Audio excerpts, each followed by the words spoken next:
All right, so let's get started. So I'm very happy to chair this first tutorial session. So welcome to ICML 18, sorry. And we have the pleasure to have like a first great tutorial by Yisong and Hoang on imitation learning. So one instruction is if you want to ask questions when the speakers ask you to ask questions, please use the microphones, otherwise nobody will understand and hear you. Thanks a lot, and please welcome Yisong.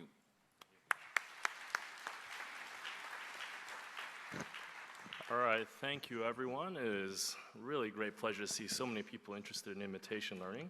My name is Yisong. I'm a professor at Caltech, and I'll be co-teaching this tutorial with my student Hoang, who is a PhD student at Caltech. And by the way, the slides are available online, so if you go to the ICML tutorials website and go to the URL for our tutorial website, you can download the slides and follow along if you'd like.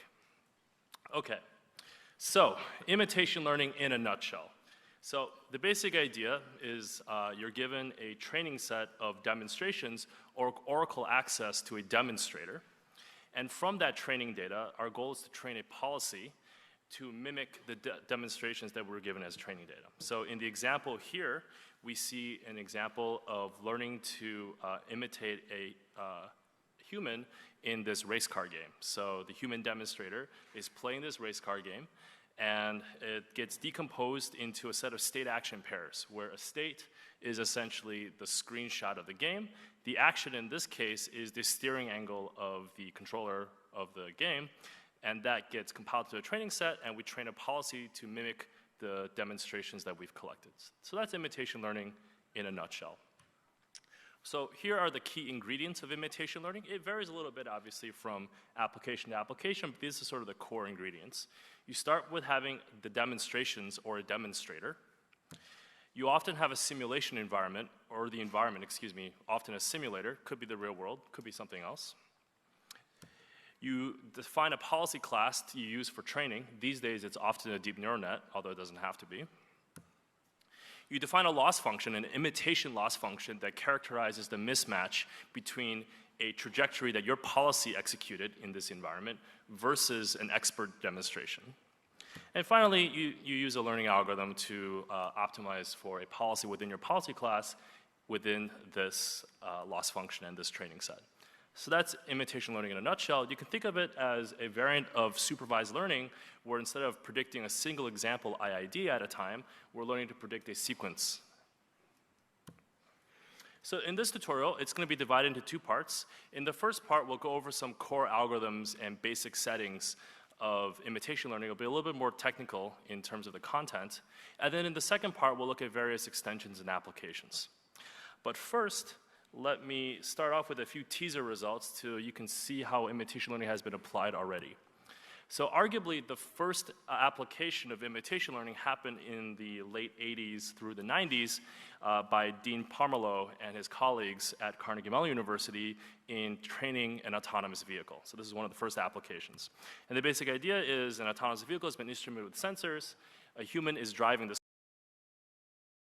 Imitation learning takes over and drives this and steers this vehicle autonomously.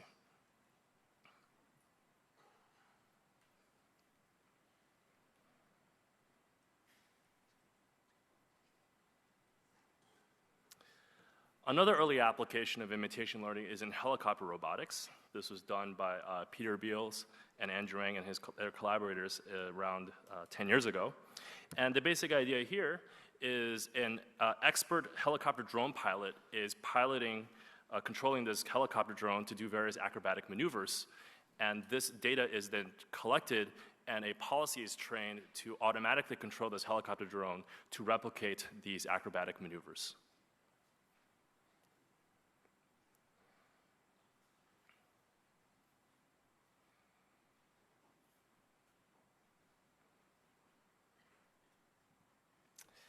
In this example, the robot is navigating a public space and is inferring the intent of the humans in this public space through imitation learning, and thus avoiding colliding with the human's predicted trajectory.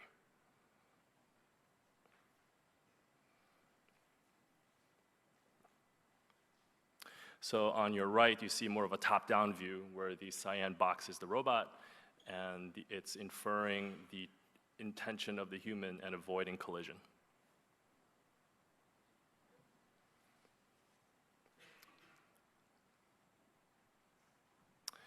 Next, we have an application that I worked on with collaborators at the Walt Disney Company in animation, where we're learning to lip sync a cartoon character in response to audio.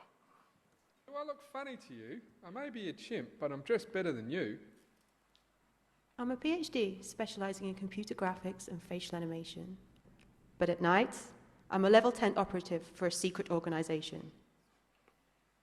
But we are now on different frequencies. My speech is pretty good, don't you think? Meu português é ainda melhor, não acha? Okay, so in this next application, it's an application in sports analytics called ghosting. So what ghosting is you take a replay where the defense did not play well, and you overlay on top of this replay what the defenders should have done. And here, the ghosting players are in white, overlaid on top of a replay, and it's being driven by a deep imitation learning algorithm that was trained on professional soccer players.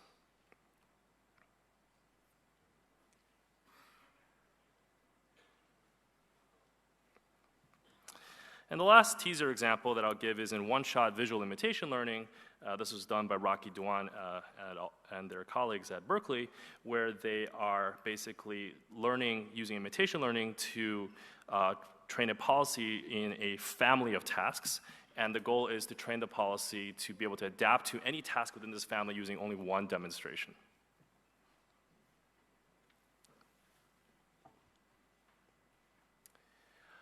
Okay, now to the boring stuff. Let's start with some notations. So typically in imitation learning and also in reinforcement learning, which is a closely related topic, we have states and actions. States are the inputs, actions are the outputs or the predictions.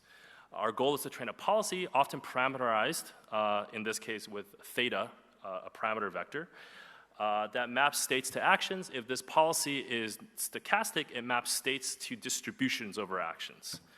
And there's often also a state dynamics. This is our model, and this is basically what the simulator or the environment is, which is basically what is the next state given an action applied to the current state. There's a concept known as a rollout, which is basically sequentially executing the policy from some initial state to collect a trajectory of state action pairs. We could talk about distributions over trajectories, which depend on the randomness of the policy and the randomness of the state dynamics. And we could talk about state distributions as well. Okay, so given that notation, here's how we can think about characterizing some imitation learning settings.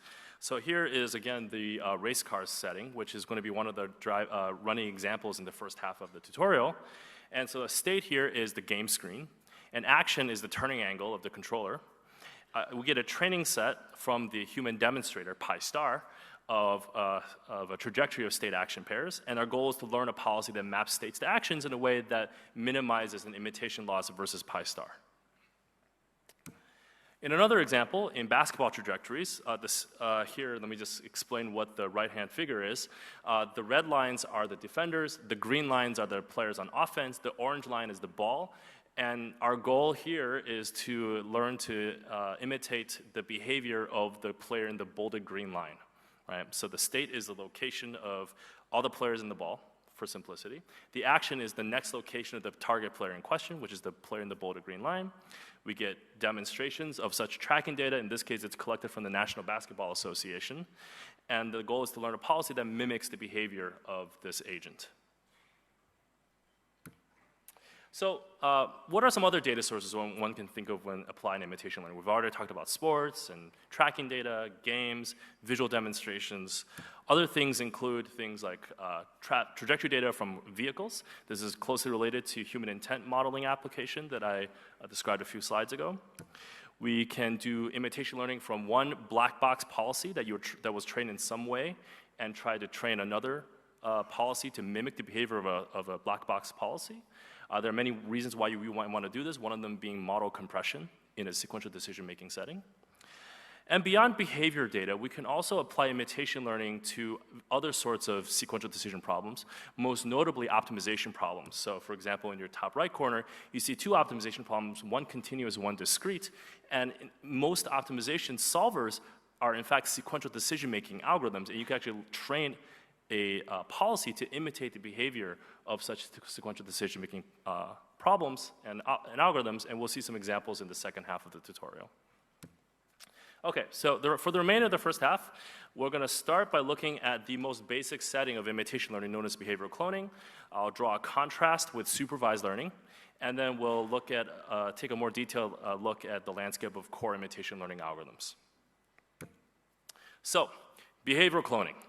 Behavioral cloning is essentially a very simple and straightforward reduction to supervised learning. So here's how it works. Let P star denote the distribution of states that the expert visits when interacting with this environment. So in the racing car example, it would be the distribution of basically game screens that are collected when the expert plays this game, right? What behavioral cloning does is it specifies the following learning objective. Given this pre-collected set of demonstrations by the expert, I'm going to chop it up into state action pairs, treat it each as an IID example, and then apply supervised learning. So given that we're in the current state, my policy should predict an action that minimizes an imitation loss with the correct action. So here the loss function, for example, could be squared error because we're doing regression. So there's a few interpretations of what's going on here. The first interpretation, and there are more than two, of course, so I'm just going to talk about two, is that assuming perfect imitation so far, so we're only looking at a distribution of inputs where we're following an expert perfectly, learn to continue following the expert perfectly. That's one interpretation of what this learning problem is trying to learn. A second interpretation is we're trying to minimize the one-step deviation error along the distribution of states experienced by the expert's trajectory. That's a very literal interpretation of what this learning problem is doing. So let's think about behavioral cloning, which is learning over a very simplified simplification of general imitation learning versus the more general imitation learning problem. So I sort of re-displayed the behavioral cloning learning objective. And the key thing I want you to take away from the comparison is that the distribution of training data is provided exogenously. We query an expert. The expert provides us with a bunch of demonstrations. We treat this demonstration as IID state action pairs, and we train using standard supervised learning. That's behavioral cloning. One variant of a more general imitation learning formulation is shown below, where the key difference now is that the distribution now depends on the policy that we're training. So in particular, if you look at the expectation and compare the expectation of these two objectives, in the first one, the distribution is given to us exogenously. In the second one, the state distribution, it depends on the decision-making of our policy that we're training. Right? It depends on the theta. And so basically what this means is that in behavioral cloning, if we make a mistake, the next state that we get is assumed to be sampled IID from P star. So that's the contrast I'm drawing in the right column in the two images. Whereas in reality what's happening is we start with some distribution over initial states. We give that initial state to our policy makes a decision, and the next state that's inputted to our policy depends not only on the dynamics and the randomness of the environment, but also on the decision-making of our policy, and that breaks the IID assumption. So when might this contrast be problematic if we're using behavioral cloning? And let me just give you one example that highlights a key limitation of behavioral cloning, which can matter a lot and sometimes doesn't matter that much. So imagine that we're in this state and our policy that we train makes a mistake, right? And so we end up being in this state, in the middle, right? Now, we're really close to the edge of the road and the expert has never done this before. So we don't have a single piece of training data from the expert demonstrations that's pre-collected that has us in this state. Right. What behavioral cloning assumes is, well, my training error is 1% or something really small, And I assume that the states are sampled IID from P star, so the next state will be sampled IID from P star. However, the new state here is not sampled from P star, right? This is the reality. And so in the worst case, this type of, depending on your application, this type of behavior can be catastrophic. We could quickly visit new states that we've never trained on, and therefore our behavior is undefined, right? And so here's an example. So on the left is a sample of an expert trajectory for this game. So this was the thesis work of Stefan Ross.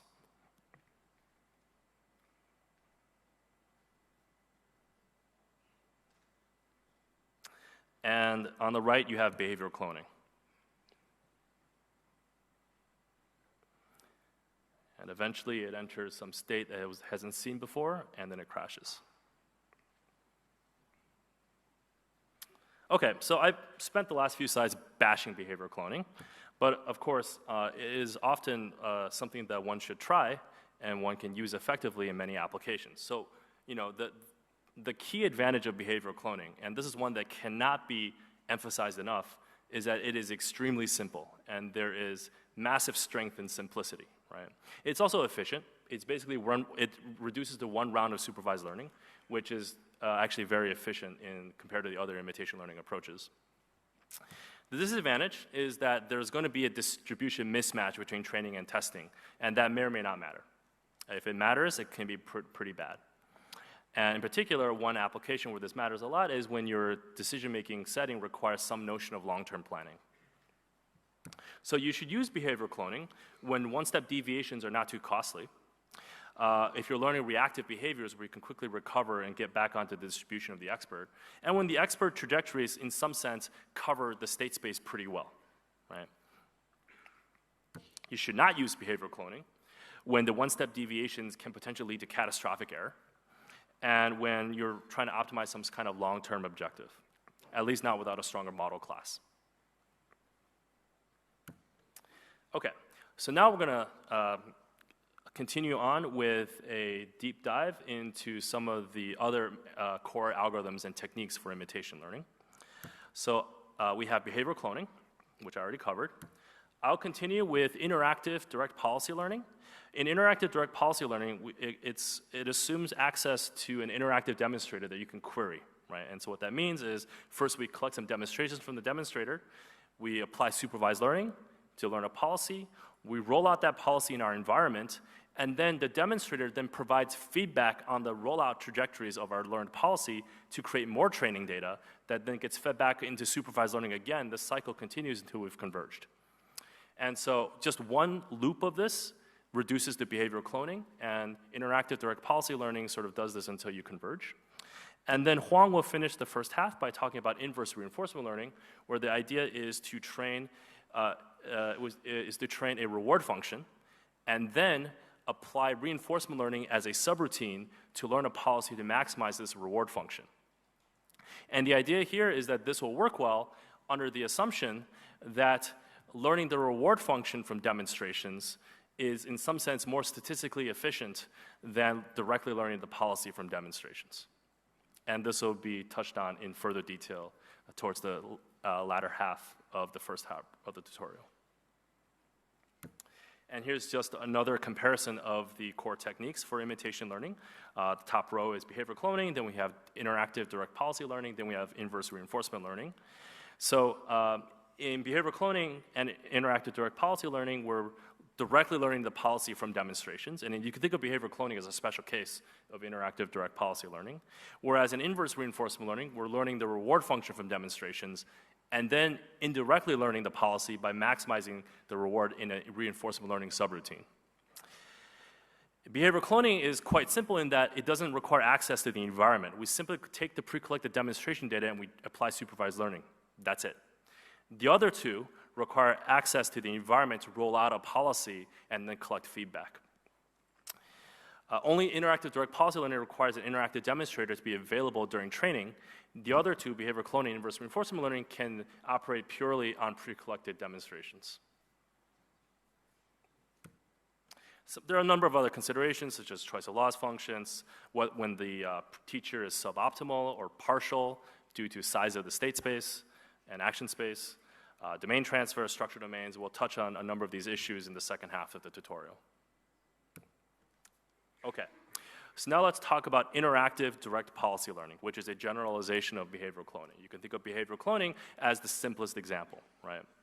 So in order to go beyond behavioral cloning within this paradigm, we require access to an interactive demonstrator that is available at training time to query. Right. And we analyze interactive direct policy learning typically through the lens of what's known as a learning reduction. What a learning reduction does is it reduces a harder learning problem to an easier learning problem, in this case, supervised learning. And there's a general overview of learning reductions available by John Langford. You can follow that link if you're interested. Right. So here's sort of how we can think about learning reductions as it relates to behavioral cloning, right? So here's on your left, which I denoted as capital A, we have the more general imitation learning problem. On the right, noted capital B, is the behavioral cloning learning problem. So we've reduced A to B. And the idea of learning reductions is, well, okay, somehow we've developed more methods for B, right? B is a standard IID supervised learning problem. People have looked at generalization error, sample complexity and stuff like that.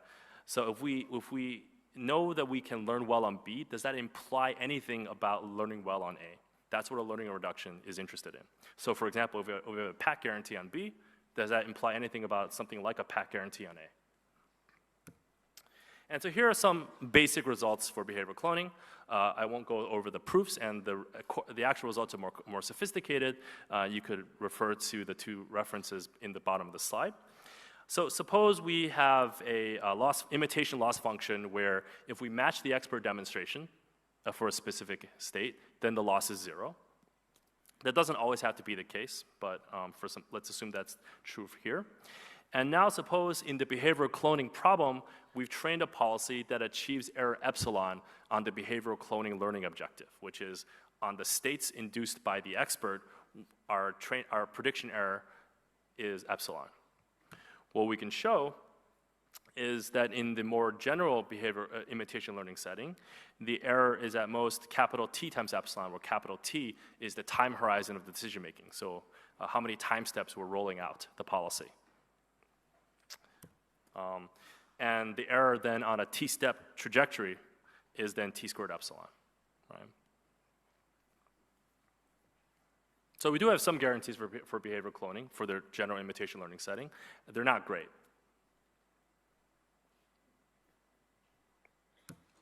Okay, now let's talk about direct policy learning. So the basic idea is that we're going to construct a sequence of distributions or a sequence of supervised learning problems, right? And that ideally converges to training the best policy in our policy class for the general imitation learning problem. And we typically start with behavioral cloning, which is the bottom bullet point. Now let's talk about how we can use an interactive expert. What an interactive expert is basically a human or a computation or an expensive computational oracle that's available at training time to provide feedback on the state distributions induced by the policy that we're training rather than only by the expert. Right? What that means is that we can query the expert for any state, essentially. And then we can also have a mechanism for constructing a loss function characterizing the mismatch between what our policy is doing versus what the expert would have done on this state, for any state. So on the example on the right, as we're steering the car in the racing car game towards the edge of the road, the expert is providing interactive feedback saying, okay, you should steer it more towards the center of the road. That's the red arrow.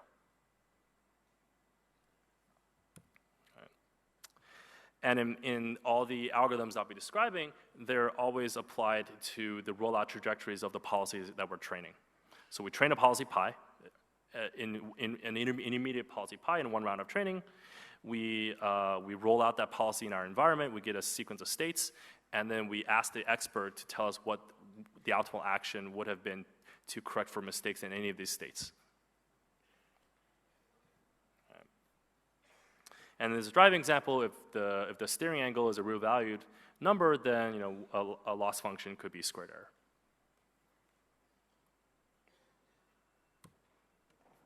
Okay, so here's one idea, and this won't work, but it's sort of the first thing you might think of, right? So we first fix a distribution of states, and then we estimate pi. So this is just behavioral cloning if we first just collect demonstrations from the expert, right?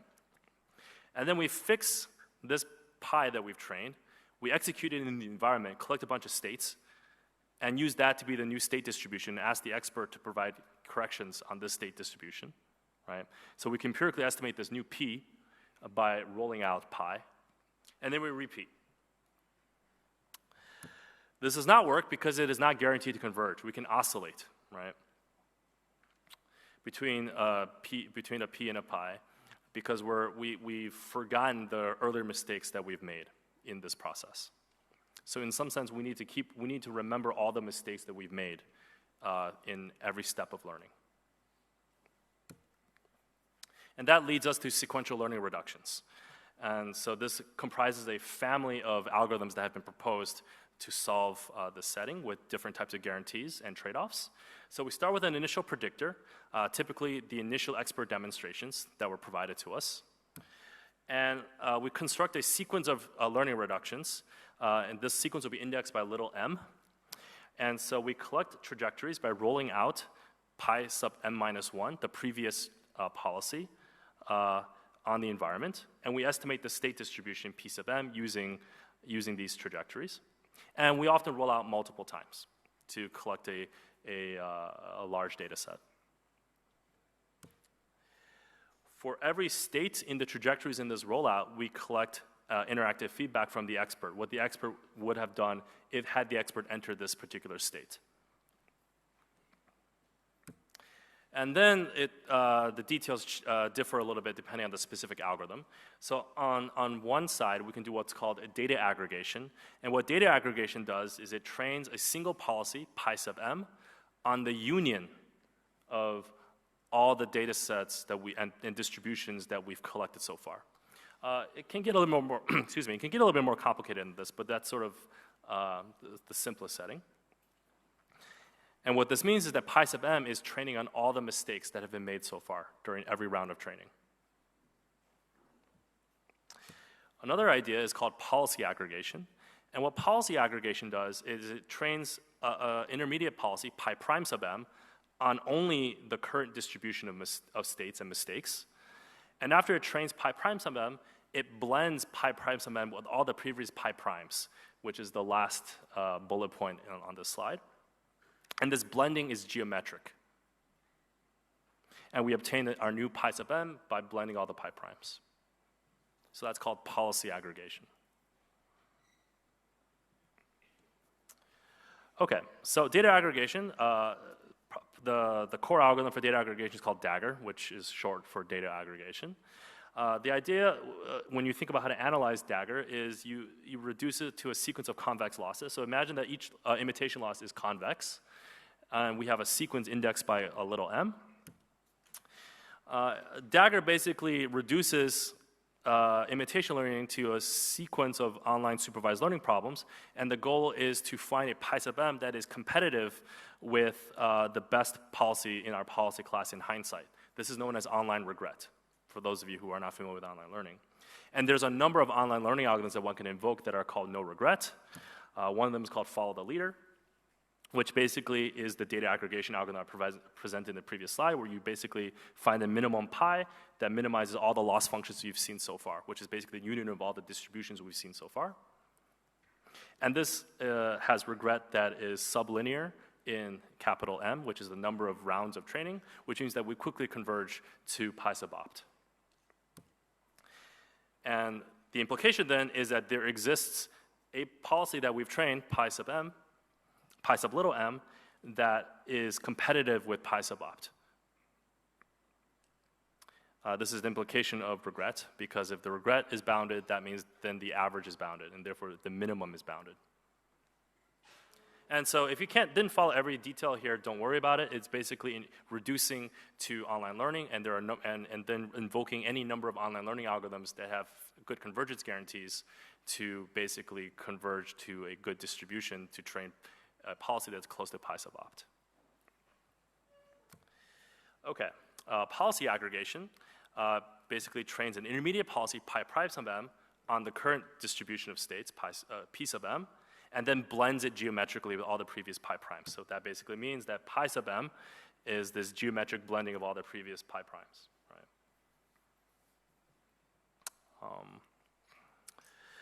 And recall that pi naught is the expert, which is not available at test time. So the way that you think about analyzing policy aggregation is analyzing that at each iteration of learning, pi sub m is not that much worse than pi sub m minus 1. And in particular, it's at most the quantity in the purple. And by induction, that means that pi sub capital M, the last policy we train, is not that much worse than pi sub naught, which is the expert, right? So now we've trained a policy that's not that much worse than the expert, and there are ways to cancel out the expert in pi sub capital M because it's negligible, because its influence on pi sub capital M decays exponentially.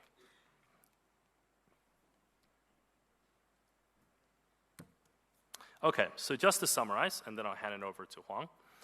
What I presented to you is direct policy learning via an interactive expert, which reduces to a sequence of supervised learning problems constructed from rollouts of previously trained policies. And this requires interactive feedback in order to correct for the mistakes made by the policies during intermediate rounds of training. I showed you two approaches, data aggregation and policy aggregation, and they have different ways of learning to correct for all the mistakes that have been made in the past to ensure convergence to a policy that's close to optimal. The specific algorithms that are derived are motivated by different theoretical foundations. The data aggregation by reductions to online learning, policy aggregation by one-step deviation types of analyses, which are also common in reinforcement learning. Right. What is not covered is, well, where does the expert feedback come from? What is the loss function? And this will be fairly application dependent, and we'll touch on some of these details more in the second half of the tutorial.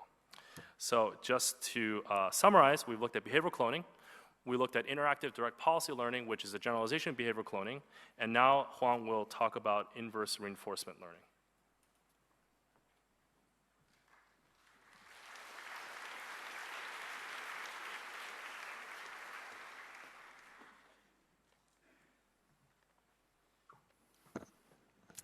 Hi, everyone. My name is Hoang from Caltech, and I'll be talking about inverse reinforcement learning.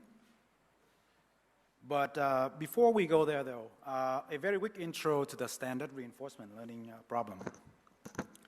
Now, we often utilize the Markov decision process framework, and an MDP is defined by state space S, action space A, a model P that essentially shows the transition dynamics of the environment, a reward function R, which is typically given, and we may also see a discount factor gamma in between 0 and 1 and a starting state distributions. So this is pretty standard for reinforcement learning. And the goal in reinforcement learning is to find a policy that maximizes the long-term discounted sum of rewards, V, which is referred to as the value function. And sometimes we also use the action value function Q, which say that if I start in state S and take action A and then follow policy pi afterwards, then what's my expected long-term reward? Now, the key thing here is that when we know all the components of the MDP, we can use dynamic programming techniques such as value iterations or policy iterations to solve for the optimal value functions. And then the optimal policy will fall out from there. Often, though, we don't really know the dynamics, model P, but we can interact with the environment. And one popular way to learn policy is to use model-free reinforcement learning. And there are many, many methods that exist. I'll just mention one here, where we parameterize our policy by a set of weights, theta, such as a neural net. And then we try to optimize for the value function by taking the gradient with respect to theta. The gradient of V with respect to theta is given by the policy gradient theorem. And this is really nice because it's transformed the gradient of V into something that depends on the gradient of the policy and does not depend on the gradient of the unknown dynamics. And this is essentially the idea behind the reinforced algorithm.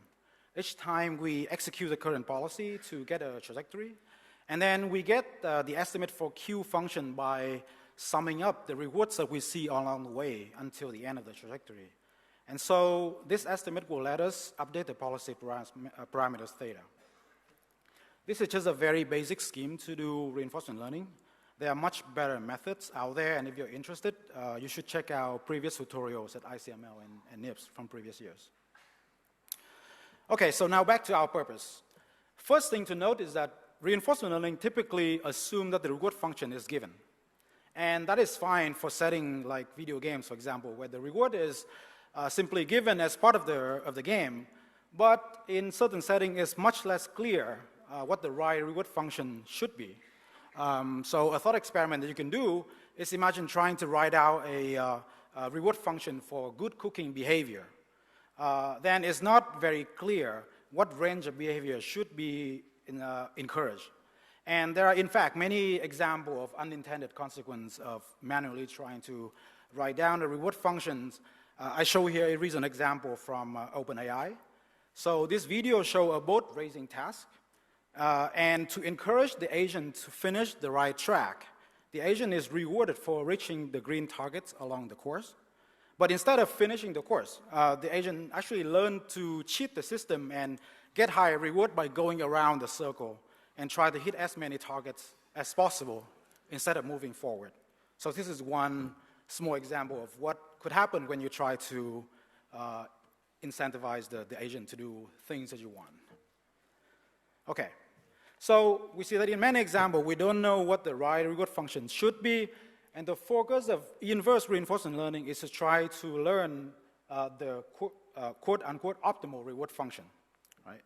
And the data that we learn from is a set of demonstrations similar to the previous imitation learning setting that Yisong described, where each trajectory tau here is just a sequence of state and action pairs.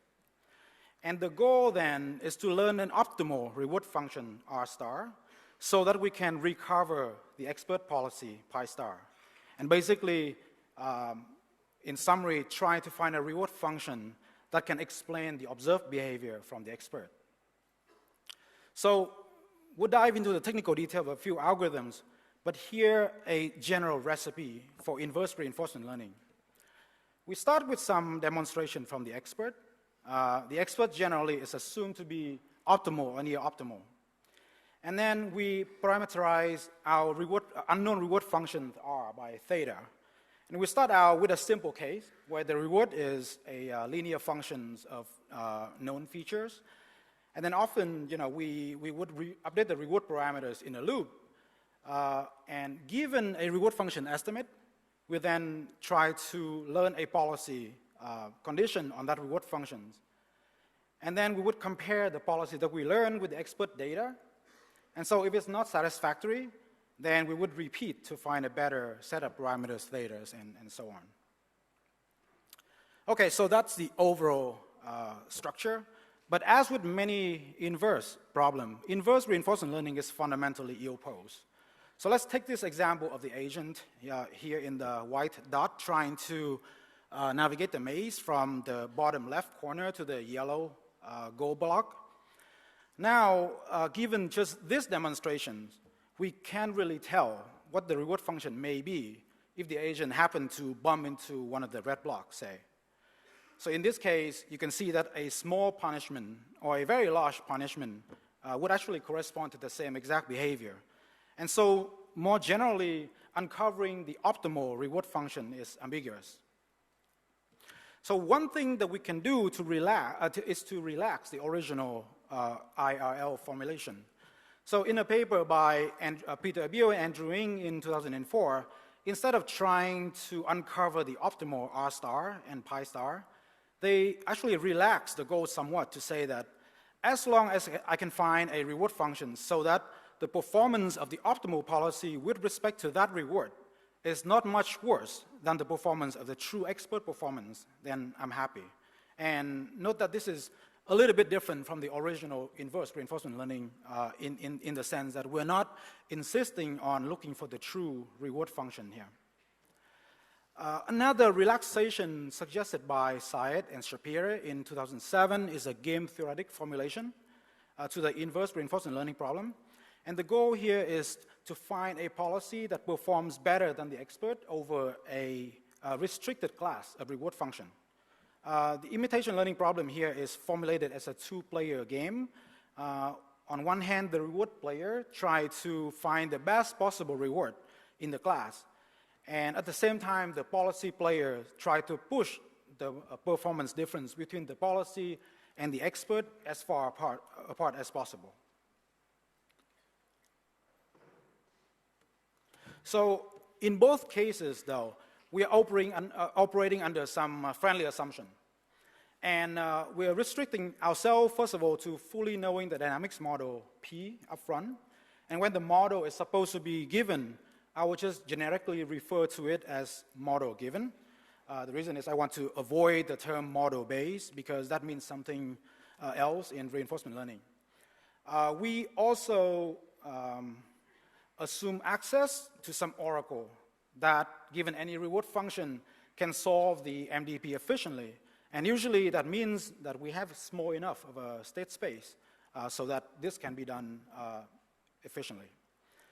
And importantly, the reward function we're interested in for now is linear in the known features of state and actions. The class of reward functions that is covered in Syed and Shapiro in 2007 is those with L1 norm exactly equal to 1. And the class of reward function considered under Abio and Ng is the with L2 norm less than or equal to 1. Okay, so now let's see how this linear reward function assumption would help us.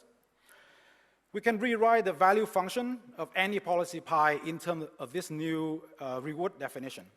And now you can essentially pull out the theta outside of the expectation and leaving a term that only depends on the feature of the state that the policy visit, phi st. And we would group this term together and we call these remaining terms mu pi, the feature expectations of the policy pi. So intuitively, mu pi, another way I could put it, is that it is the average of visited state features given a policy. And it's easy to see that if the reward is linear, then finding a policy that matches the expert features imply that the policy is optimal. And this is true regardless of any theta. Expressing value function this way in terms of the feature expectation turned out to be very convenient because we're reducing the inverse reinforcement learning problem into a problem of feature matching, essentially. Now, of course, this is somewhat idealized, right? Because in practice, we can't really estimate this quantity mu pi star exactly, because we only have limited number of demonstrations.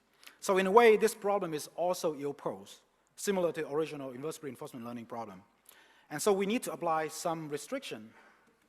Now, one such restriction from Abio and Ng is that we relax the problem to become finding a policy pi so that the feature expectations of pi and pi star differ by no more than some epsilon. And to see why this is good enough, here's a short proof using essentially Cauchy-Schwarz inequality.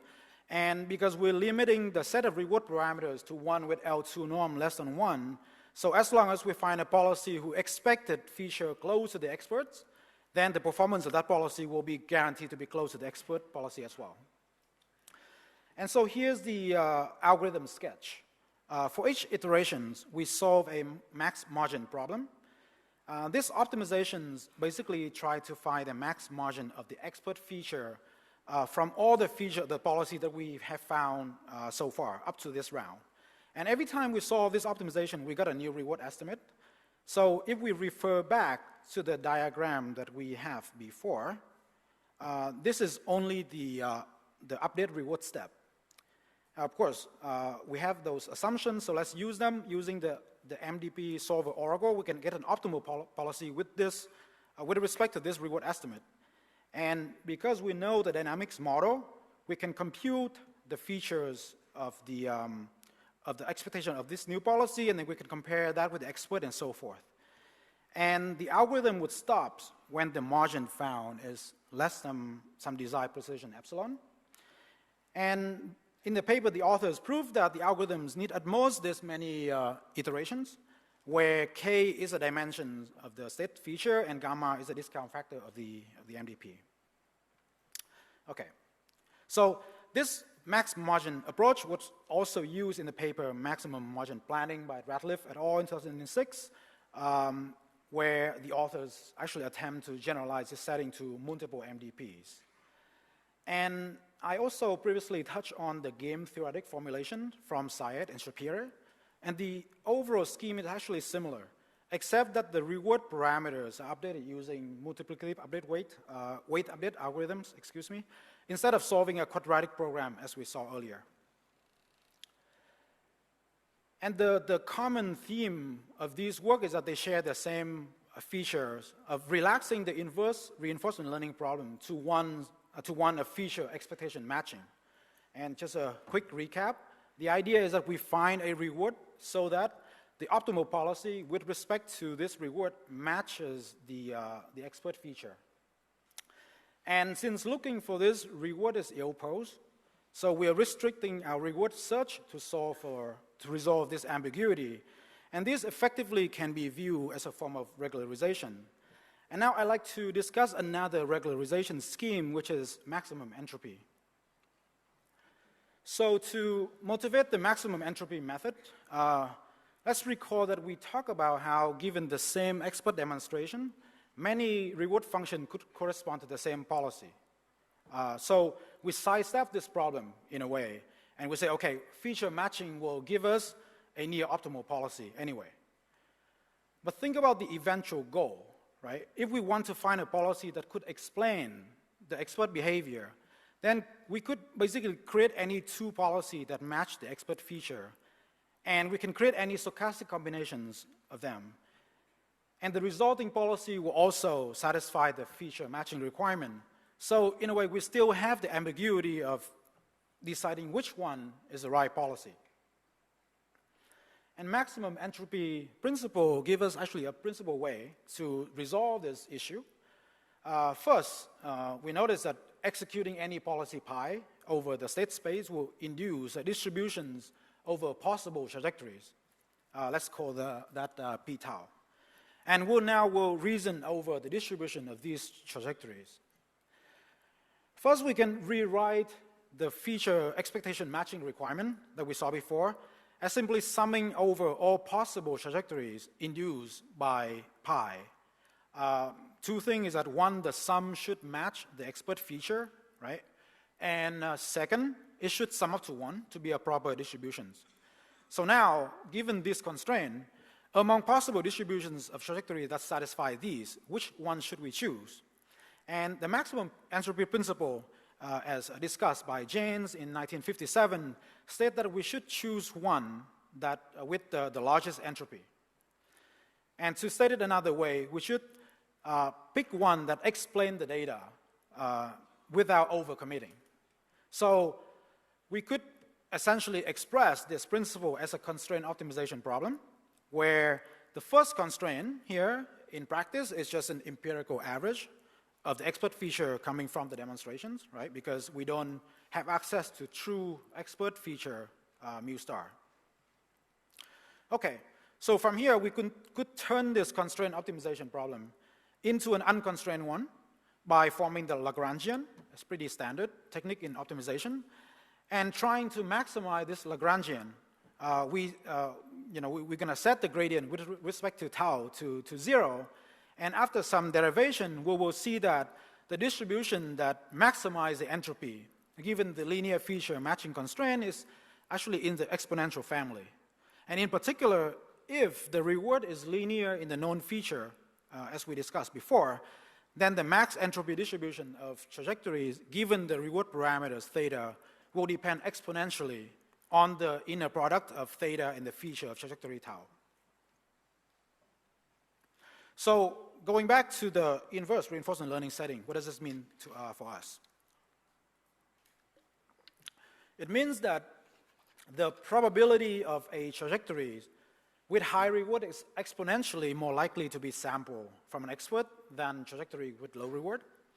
And basically, this is a formulation behind the paper Maximum Entropy Inverse Reinforcement Learning by Zebard in 2008. So given a reward parameters theta, the conditional probability of trajectory will take this exponential form divided by the partition function, which is sum over all possible trajectory, which actually seems kind of tough. But as we'll see for now, in a model given context and a small MDP, we don't really have to worry about so much about this partition function for now.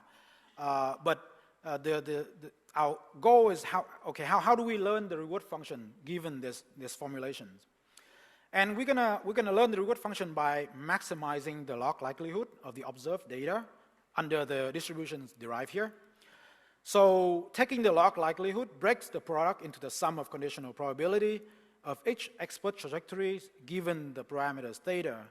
And we're going to use gradient descent over this objective to maximize the likelihood. In particular, in this case, since we know the model and the reward is linear, the gradient can actually be expressed in this closed form. The first component is just the empirical estimate of the feature expectation of the expert, which we can calculate easily. The second component is actually trickier. It's a sum over all states and depends on the state visitation frequency D sub S under the current policy. And the author suggests that we can use dynamic programming to efficiently calculate this visitation frequency measure. And concretely, at times t plus 1, the state visitation frequency depends on those from times t, and also depends on the current policy pi, and the transition dynamics from S to S prime, which is supposed to be known because we are given the model. And again, here pi theta comes from an MDP solver that gives us the optimal policy with respect to the current theta.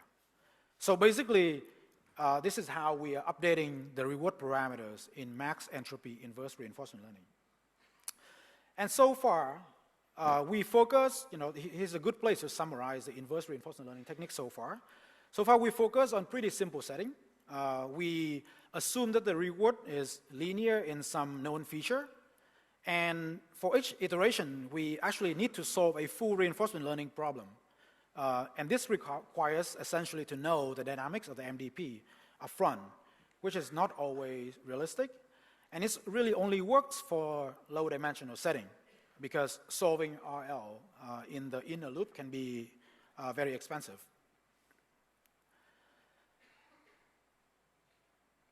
So now let's discuss generalized setting where we don't know both the reward and the dynamics.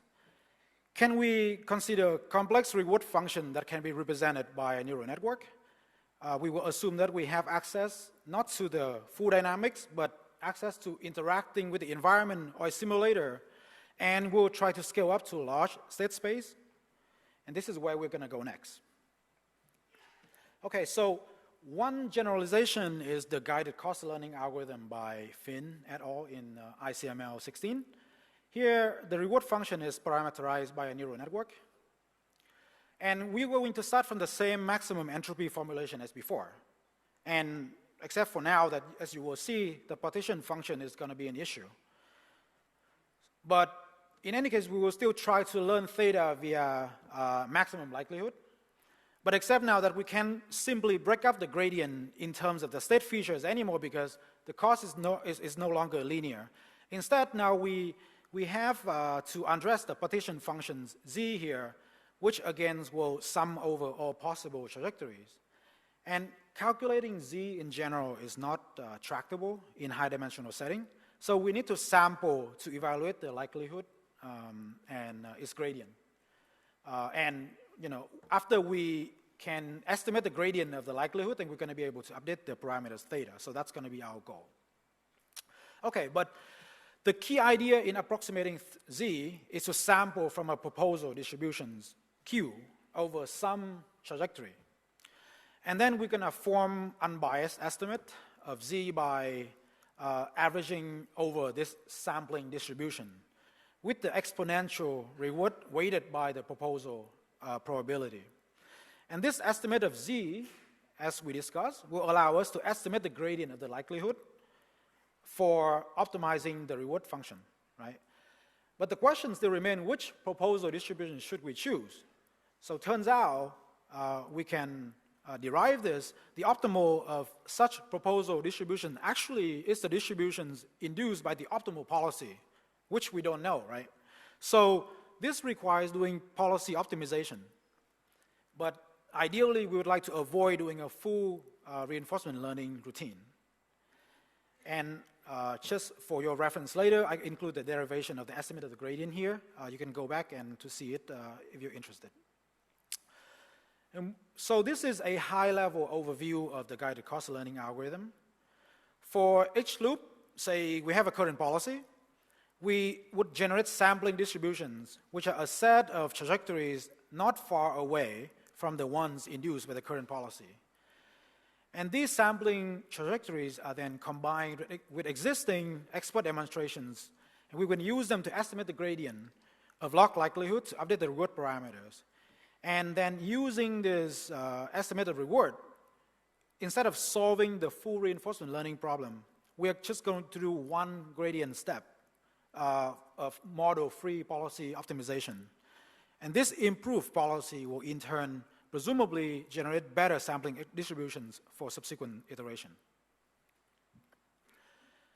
So there's an analogous connection here between this update loop and generative adversarial network, where the policy is playing the role of a generator, trying to generate samples similar to the expert demonstrations, and the reward function is playing the role of a discriminator, trying to assign high reward to expert trajectories and low reward to the policy induced by the learning policy.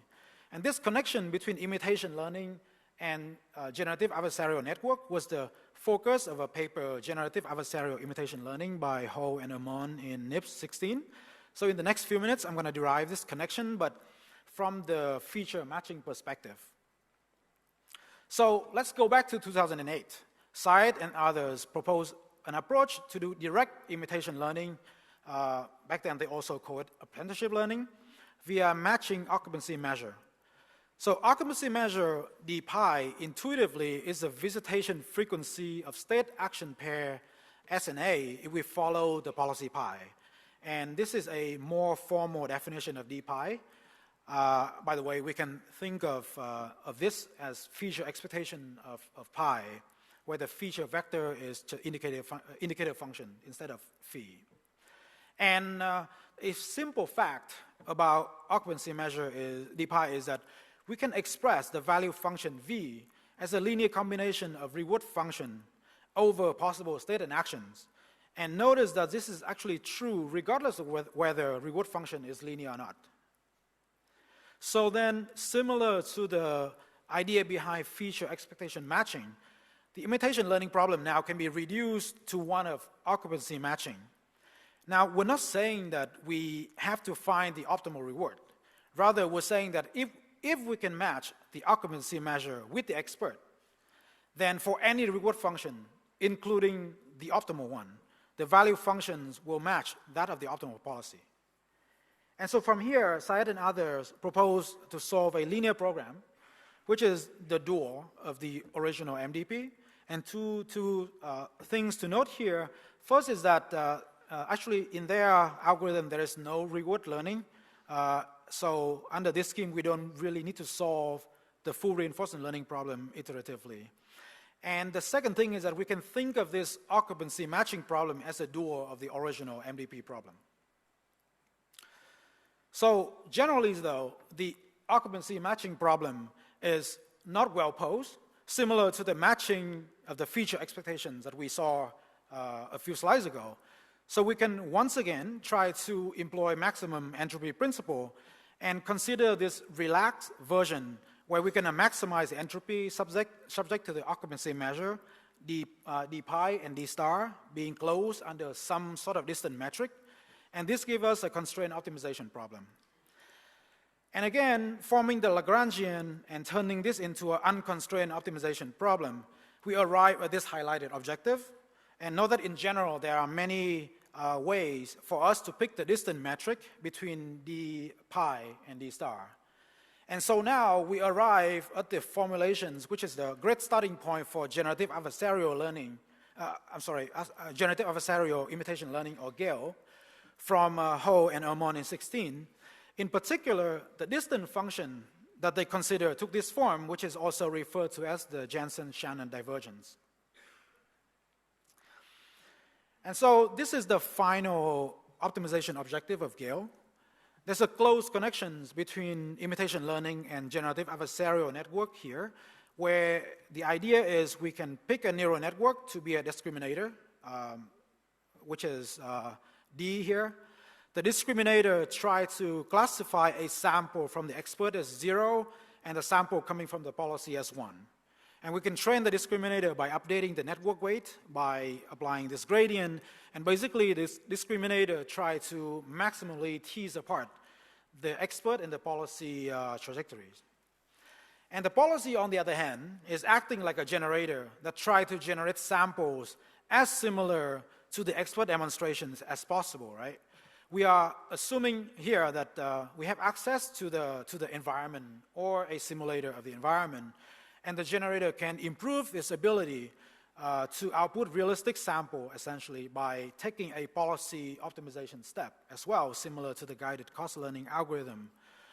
So the overall architecture of the two algorithms are actually share high-level similarity, but the way that we derive it here is more direct. And so with this, I want to summarize the different approaches under inverse reinforcement learning.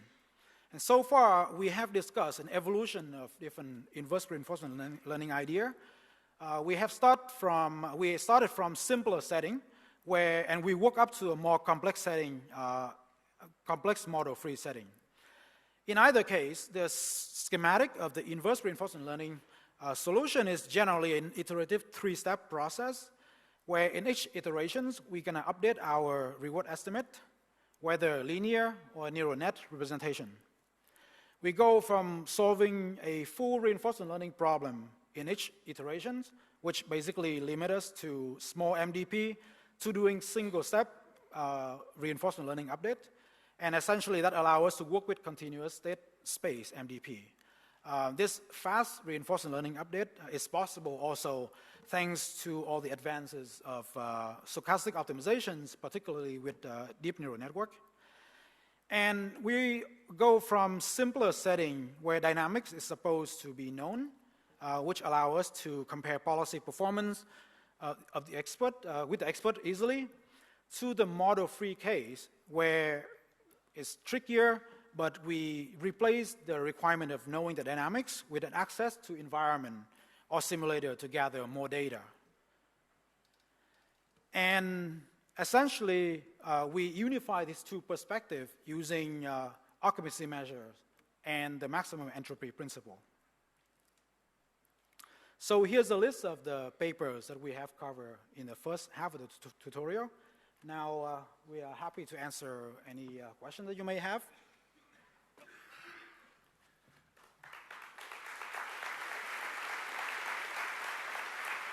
So if there are questions, we're happy to answer. Otherwise, we start the second half of the tutorial at 10:30 a.m.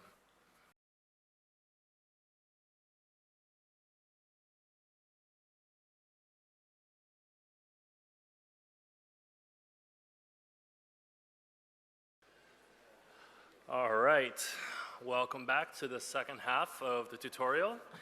In the second half, we'll be looking at various extensions and applications of imitation learning to a wide range of settings. We're going to start with one of my personal favorites in speech animation. I gave you a teaser result in the very beginning of the tutorial.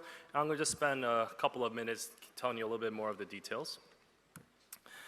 And so here is the high-level idea. It's from a paper titled The Deep Learning Approach to Generalized Speech Animation. It was a project I worked on in collaboration with the Walt Disney Company. And so here's the idea. We have an input sequence. Here we'll use X, which you can think of as an input sequence of phonetics. And then we have an output sequence. Here we're going to use Y, which in this case is an output sequence of deformations of a face model. So Y, each token in the sequence Y is d-dimensional. And you see on the right an illustration of how one can collect such data. Here is an actor. He is speaking sentences, and we're watching this actor's mouth move as that person is speaking sentences. And we built a mouth model that is, in this case, has 30 degrees of freedom. So D equals 30. And the goal then is to learn a predictor pi that maps from sequence of X to sequences of Y. And so you see in the bottom part an example. So X here is a frame-by-frame decomposition of a phonetic decomposition, excuse me, of the word prediction. And here the temporal resolution is 30 hertz.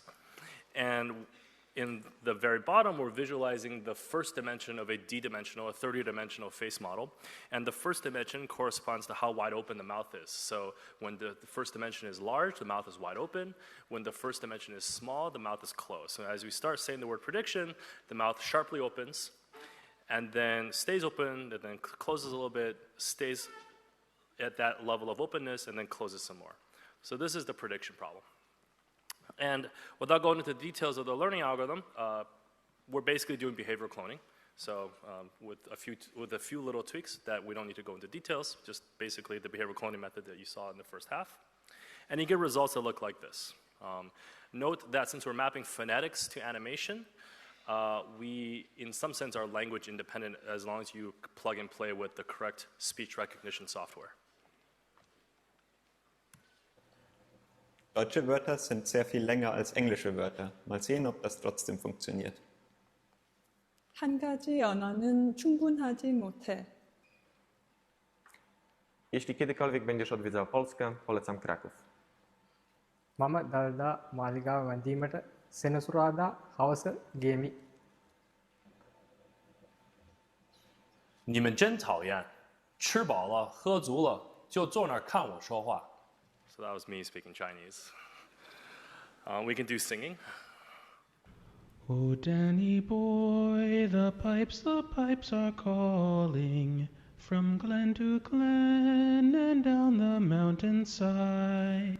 And so just to give you a glimpse of how this project came into being, it was designed and originally motivated to fit into a production pipeline, such as those you would see at animation companies, such as at Walt Disney Animation. So you have your input audio. You use off-the-shelf speech recognition. You get phonetics, and you feed that into the model that we trained, the predictor that we trained. And then you can use standard computer graphics techniques to retarget from our intermediate face representation to any animated character. And then you import that animation to editing tools such as Maya, and then the animation artist can inject low-frequency edits such as smiling on top of the high-frequency animation of the lip-syncing, which is at 30 hertz. So that's basically how it works. Next, I'm going to move on to imitation learning for structured prediction and learning to search. So structured prediction, the idea is to learn a mapping from some structured input space X to some structured output space Y, right?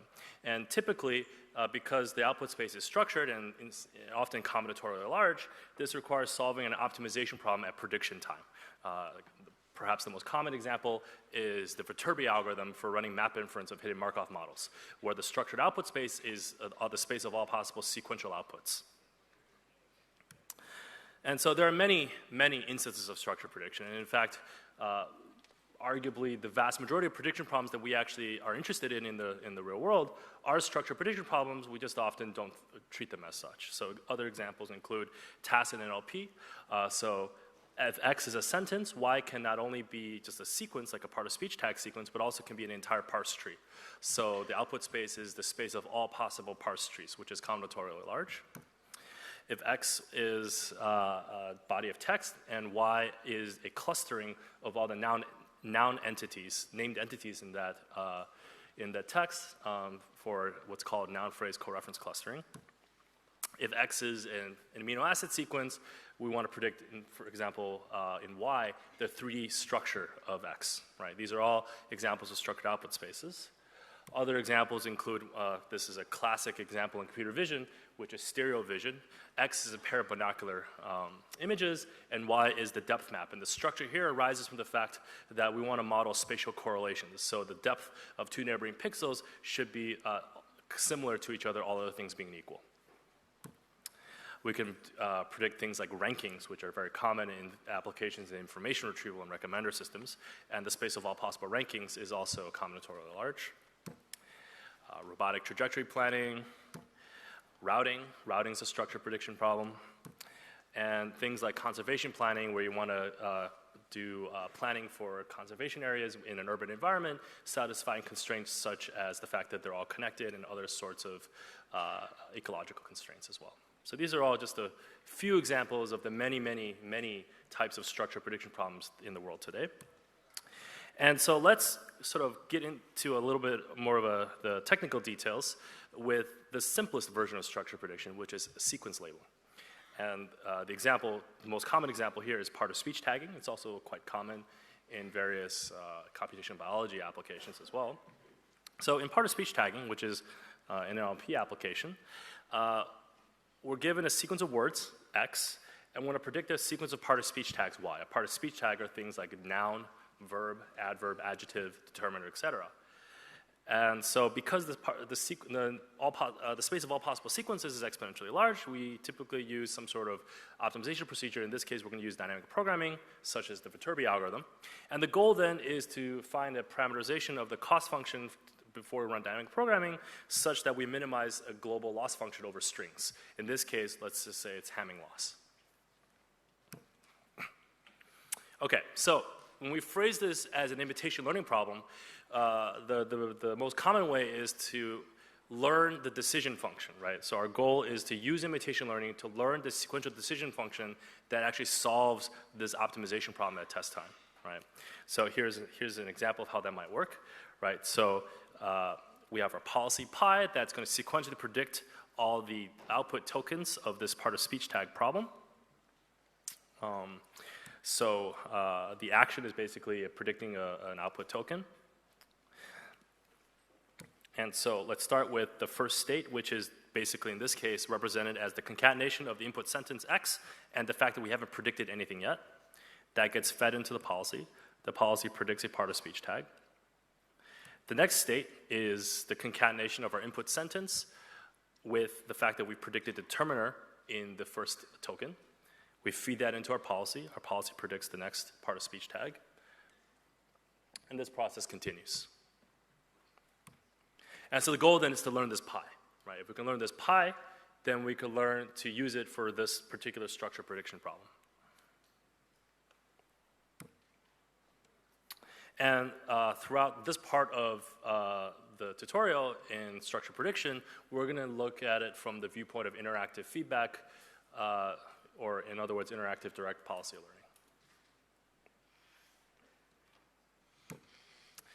Okay, so let's run through how this might work using DAgger, which is one of the interactive direct policy learning algorithms that we talked about in the first half of the tutorial. You could use other ones as well. This is just simply for simplicity. So in iteration 1, we've memorized the training labels. In this case, the ground truth sequence labels. So that's pi naught. So we roll out pi naught. And what that means is we have our first state, which is the input sentence, plus the fact that we haven't predicted anything yet, and pi naught predicts the determiner in the first part-of-speech tag because it always predicts the correct answer. The second state is X concatenated with the fact that we predicted the determiner in the first part-of-speech tag, and then pi naught predicts noun because it always predicts the correct answer, and this process continues, right? What DAgger does is then it collects interactive feedback. Here, interactive feedback is collected by querying the collection of supervised labels from the structure prediction problem. So we have all the correct part-of-speech tags. That's the action. That gets treated as the trajectories to estimate our distribution of state action pairs from the rolling out pi naught. And then we train a policy, pi1, on p1, or in this case, an empirical estimate of p1.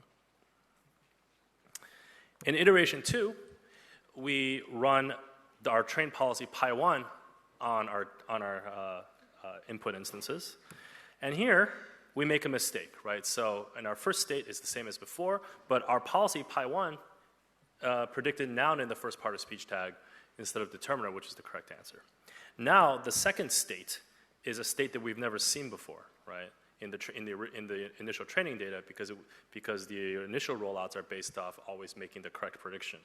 So now the second state is the input sentence X and the fact that we predicted noun in the first part of speech tag, and so on and so forth. So we roll out pi1.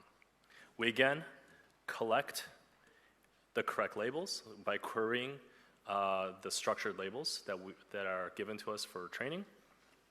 And so we're basically learning in the second state to correctly predict noun, even though we incorrectly predicted noun in the first part of speech tag. So we were learning to recover from having made a mistake. And that gets constructed into a second training set, or an empirical estimate of a second training set, P2. And we train pi2 on the union of P1 and P2. This is DAgger. If we were doing SEARN, we would train a different policy on each one and stochastically mix them. And this process continues. Now we roll out pi2. Pi2 now predicts determiner correctly in the first set, in the first state. And then it makes, for whatever reason, it makes a mistake in the second state and it predicts verb instead of noun. And then now we collect a training set that can learn to recover from making a mistake in state S3. And we train pi3 on the union of pi1, pi2, and pi3, and this process continues until we've converged. So that's basically how you would apply interactive direct policy learning to structure prediction problems. So here are the basic ingredients. The key idea is that we want to deal with distributional shift. The distributional shift in this case is basically whenever the policy makes a mistake, we need to learn to recover from the mistakes while we're doing inference in the structure prediction problem. This is related to other approaches that have been proposed recently, such as scheduled sampling. Another issue, and I'll touch on this more in just a little bit, is that you want to design the imitation loss in the reduction to be compatible with the high level, with the original structure prediction loss. In the example that I just gave you, the structure prediction loss was Hamming loss. Now Hamming loss is particularly easy to deal with because it's completely additive. It completely decomposes additively per token in the sequence. And so one could just construct 0-1 classification loss on the multi-class labels at each step in the decision-making of the sequence labeling. And you can show that doing that well lifts to doing well on Hamming loss because Hamming loss is trivially additive. More generally, we need to reduce to cost-sensitive classification. And there are also efficiency considerations, such as running all these different modules quickly, and in some cases, doing it in a fully differentiable way to take advantage of recent advances in training deep neural nets. And so now I'm going to give you just a little bit of detail on one example where we actually have to reduce to a cost-sensitive classification error because the original loss function was not trivially additive. Right? And this is a paper called Learning Policies for Contextual Submodular Optimization. And the basic idea is as follows.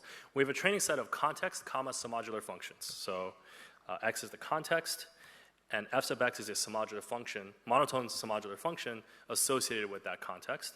And the goal is to learn a pi that greedily or sequentially maps X to an action set A to maximize F sub X. So for those of you who don't know, submodular functions are set functions that map sets to real values. And typically in the maximization setting, one wants to select a budgeted subset of the ground set of actions that maximizes F sub X. And the greedy algorithm, which sequentially grows the set, is sort of the most widely accepted way of doing so. But now we want to learn a policy that does this without having to actually query F sub X. And so here's the learning reduction, right? So at each state, we have, is described by X comma A, where A is the set of already selected actions. And now we need to create a training example from this state in order to train the policy to mimic the greedy algorithm as well as possible. And how we do so is first we define an F sub max, which is the max possible incremental gain in the submodular function from adding any action to the action set. And then we construct a cost function, which is not 0-1 loss, but depends on what I call the greedy summative regret, which is the difference between the summative gain of taking any particular action versus the maximum possible summative gain. And now we construct a supervised training example of that input state plus this cost vector of overall possible actions, and that is fed into a supervised learning algorithm. And then you could wrap DAgger or SEARN around this approach, and you can now show that minimizing this cost-sensitive supervised learning error in the reduction will lead to a near optimal policy in your policy class overall.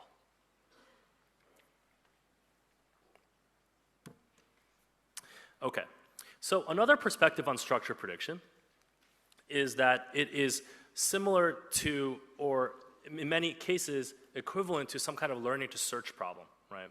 So what is learning to search? Well, learning to search basically says we have some input description, X, and we compile it into a search problem, a combinatorial search problem, typically, right? And we then want to train a policy pi to effectively or efficiently navigate this search space, right? And there's a few different considerations. You know, there's some high-level supervised reward or cost function that we're trying to maximize or minimize, such as routing cost, the blue score if you're doing translation, Hamming loss, summative utility, Jacquard score, et cetera, et cetera. And we want to train a policy that, you know, in this case, reduces to a set of supervised learning problems where the supervised learning error guarantees lift back up to doing well on the original high-level reward or cost. Another issue that comes up here, which is something that I touched on very briefly in the first half of the tutorial, is that the expert here might be weak, right? So even though this problem is fully supervised, in many structured prediction settings, computing the optimal solution can be combinatorially hard, or computing the optimal recovery from an imperfect intermediate solution can be combinatorially hard. And so in that sense, the expert is weak, right? The expert is some computational oracle in the structured prediction problem. And so here's one completely different example of learning to search, which is learning to search in branch and bound algorithms. So this is used to solve things like integer programs, right? So integer programs are typically solved using a search heuristic known as branch and bound. And you see a depiction of this in the bottom, where basically you choose, at each part of the search process, you choose an integer variable that you want to set, and then you branch on that setting that integer variable. In this case, if it's binary, on either 0 or 1, right? And typically in branch and bound, there are two local decisions one make: a pruning and a ranking and a pruning. Ranking basically ranks all the integer variables to the ones that you want to set first, and pruning is eliminating integer variables from consideration, or settings of integer variables consideration that you know cannot be optimal. And then the idea is to train a policy class that actually is a combination of two policy classes, one for ranking, one for pruning, and you could train using solved instances of integer programs, such as those provided to us by an off-the-shelf solver such as Garubi. And the idea is to train this policy to solve these instances more efficiently, or to generalize to new instances that you don't have solutions for. And that leads me to talking about suboptimal experts, right? So here, the issue of having a suboptimal expert really comes into the foreground, right? If you have a really large integer program, you don't actually have, the optimal solution, the optimal integer solution. You have a suboptimal solution. So how does one get around this? One is, well, if we have query access to the environment, such as what we typically do in reinforcement learning, we know the quality of a solution, right? We just only have suboptimal demonstrations of finding suboptimal solutions. So by having query access to the environment and blending a little bit of very simple exploration, such as epsilon greedy, with various imitation learning algorithms, we can learn to imitate. We could use imitation learning to learn a policy that actually is better than what the teacher can provide us. We could do more sophisticated exploration, which combines things like contextual bandits. And there are other approaches that take a more reinforcement learning-centric interpretation of this problem, such as taking an actor-critic style approach to this structure prediction problem. And so let me just give you a small description of one such example, which is called, from the paper, Learning to Search Better Than Your Teacher, by Chang et al. In ICML 2015. And here I have to introduce just a simple concept called a roll-in, which is a little bit different from a roll-out. In a roll-in, you execute a policy without any considerations for learning. And then in a rollout, which is what we talked about before, we execute some other policy and use the information from that rollout for learning. So here, it's again a sequential decision-making problem in the search space, and we roll in from a policy until some time step, and then we look at all possible one-step deviations of that state that we end up in after roll in, and then we roll out using some other policy to collect reward. And so what this paper analyzed was different combinations of roll in and roll out. And so if the expert that's providing us labels or trajectories in the search space is not optimal, then you actually want the roll in to be from your learned policy and your roll out to be from a mixture between your learned policy and the expert policy. Now, SEARN, which is one of the methods we discussed in the first half, is in the bottom left corner, and it is not optimal if the reference or the expert is not optimal. And so this is a generalization of SEARN in some sense that can learn to do better than the expert.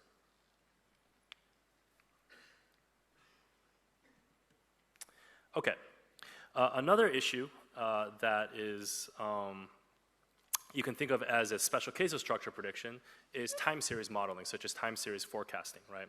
So I have here a very simple equation of a time series model where the next state, t plus 1, is equal to some dynamics model f applied to the previous state x sub t. If this dynamics model is stochastic, then in this case, we take the expectation. It's the expected next state. And so to do forecasting, the goal then is to learn a policy pi that maps x sub t to x sub t plus 1, right? So in a sense, the input is the input to the policy is the policy's own previous prediction. And so this is a special case of sequence prediction because the input is fully determined by the previous prediction. Okay. So again, we apply interactive imitation learning. So if the red line is the ground truth of the time series model, of the time series data, and the gray line is the prediction of a policy that is making mistakes, then we interactively provide feedback saying at this particular state you should be predicting that something that's actually on the ground truth trajectory in this time series model. So this is an instance of interactive imitation learning where the expert policy is basically arises from the data itself. And one can also extend to latent variable models. This is a fully observed dynamical system. One could also extend this to latent variable dynamical system models as well.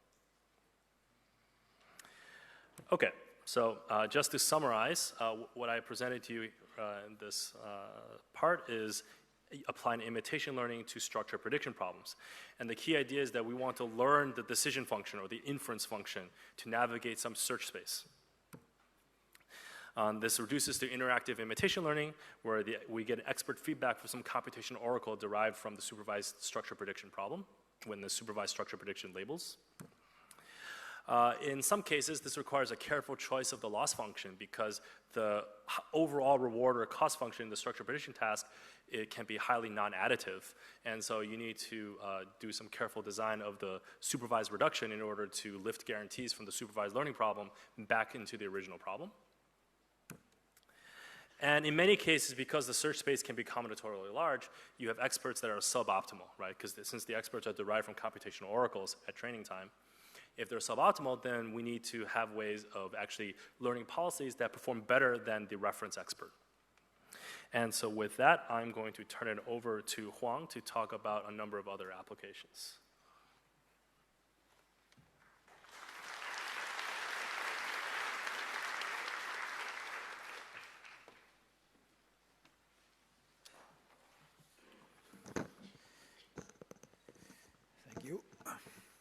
Hi everyone again. So for my part, I want to switch gear a bit and discuss a number of topics and papers that don't necessarily fit in neatly into the class of techniques that we have discussed so far. And mainly I'm going to try to discuss extension and recent applications of either imitation learning or inverse reinforcement learning. And I will group recent work into a few topics, and given the time, we have way more papers than we would like to have time to cover, so it's hard to do justice to all of them. But I'm going to try to group them into some somewhat coherent manner. So first, we have been talking about imitation accuracy as a key optimization objective. But there are settings where imitation accuracy alone is not sufficient. And here is a concrete example of what I meant. This is an application of our smooth imitation learning work from ICML 2016. On the left, you have a human actually filming an event, in this case a sport event. And the goal is to have an autonomous camera, as you can see on the right, learning from this type of demonstrations to be able to film event autonomously in a human-like manner. So that's the goal. So what's the learning problem here? First, we can extract certain contextual feature from the scene, like noisy detections of objects, such as humans in the scenes, etc. And the state will be composed of recent context and actions, where actions here is the angle that the camera is pointing to effectively. And the expert actions is a camera angle of the actual human filming the event. And now the goal is we want to learn the imitation learning problem is we want to learn a policy that sequentially map the state feature to the right camera angle, right? So now, if we just use behavior cloning to imitate the expert, we see from the plot of the test time actions that the imitation accuracy actually on average is quite good. But this is nowhere near being acceptable or for our purpose because the sequence of actions is extremely noisy. And the issue here is that we actually need both imitation accuracy and actions being smooth. And the reason behavior cloning is not smooth is because the function class that we consider here to learn the policy is highly expressive. Typically, we use some black box method like neural net or decision trees, and in trying to maximize the accuracy, it actually reacts to all the small changes in the state feature. Okay, so in our paper, we propose a way to achieve smoothness by essentially functional regularizing function classes. Essentially regularize a complex policy class F, such as neural net, with a smooth and simple model class G, like a linear model. And similar to standard regularization, we can think of this new policy class, pi, as trying to output an action that is close to both F and G, where closeness is controlled by a regularizing parameters lambda, similar to standard regularization. And then we learn this regularized policy in an iterative loop in a fashion actually similar to DAgger or SEARN that we discussed before. One big difference is that we develop a way to actually use simulated expert feedback so that we don't need interactive expert guiding the algorithm. And in each loop, we execute the current policy, and then using these trace and the expert feedback, we re-estimate the parameters of the regularizer G, and then we update the parameters of the complex function F. We then combine F and G to form an updated policy we call it pi hat, which will then be interpolated with the old policy to form a new policy in a fashion similar to DAgger, to SEARN. And so in our paper, we proved that the algorithms actually achieve monotonic policy improvement. And the learning rates can be set adaptively for faster conversions compared to standard imitation learning algorithms. After a few iterations, the algorithm is able to quickly learn something that strikes a balance between accuracy and smoothness. Along the theme of regularizing function classes, there is also a recent work presenting at this conference by Verma et al., where the authors propose a method to imitate a black box policy trained by reinforcement learning and regularize the imitation by a symbolic program. The result is an interpretable policy on top of a good imitation performance.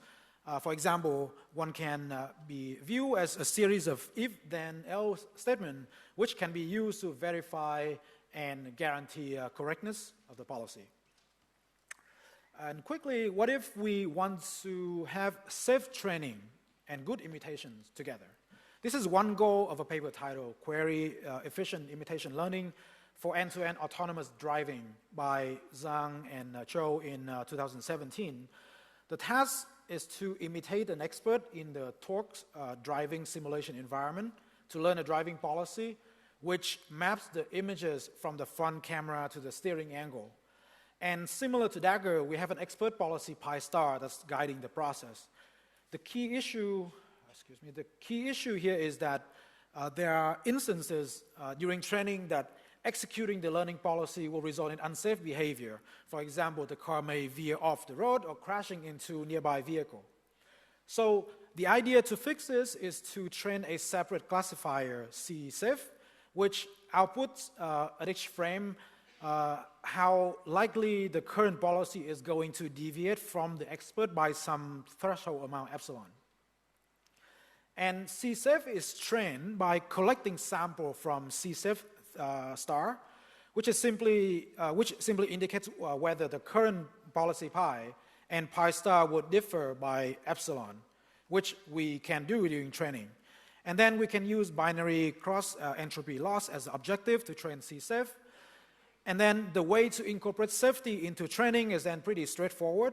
The principle is in current state, if CSIF returns 1, then we drive using our current policy pi. Otherwise, the expert policy pi star will take over, and the current policy is considered unsafe. And so basically, the authors propose an algorithm called safe DAgger based on this principle. And the key difference between safe DAgger and the original DAgger is that we use a safety classifier to decide whether state are unsafe, and then we only query experts at those unsafe states.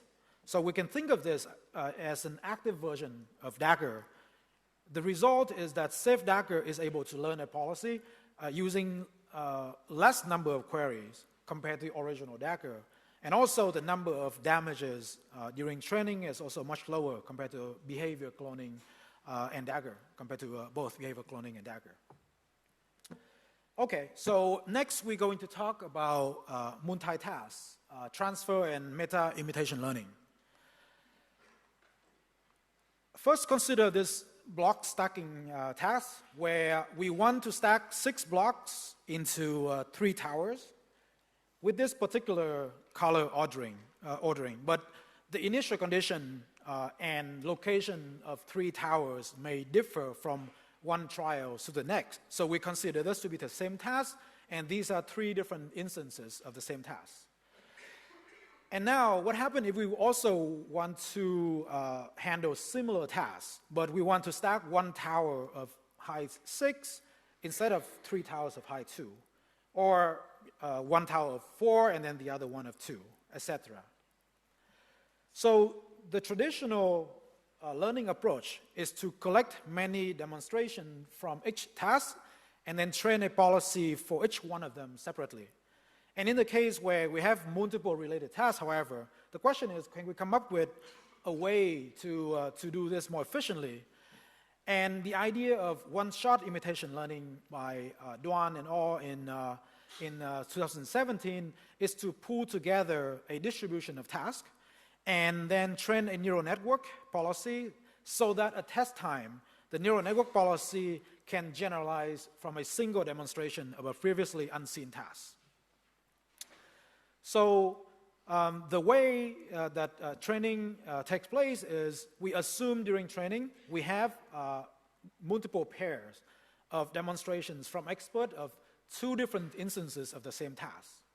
And the idea is we are going to treat this, the second demonstrations, showing here on the right, essentially as a validation trajectory. And the neural network being trained will take as input the first trajectory, which is from a different instance, and the current state of the second trajectory. And the neural net will try to output the corresponding expert actions of the second trajectory, which we do know during training. And at test time, the desired execution is very similar, except that now we only have 1 demonstration of the new task. And facing a different instance of the same task, we simply roll out the policy that we learned. A related work by Tobin et al.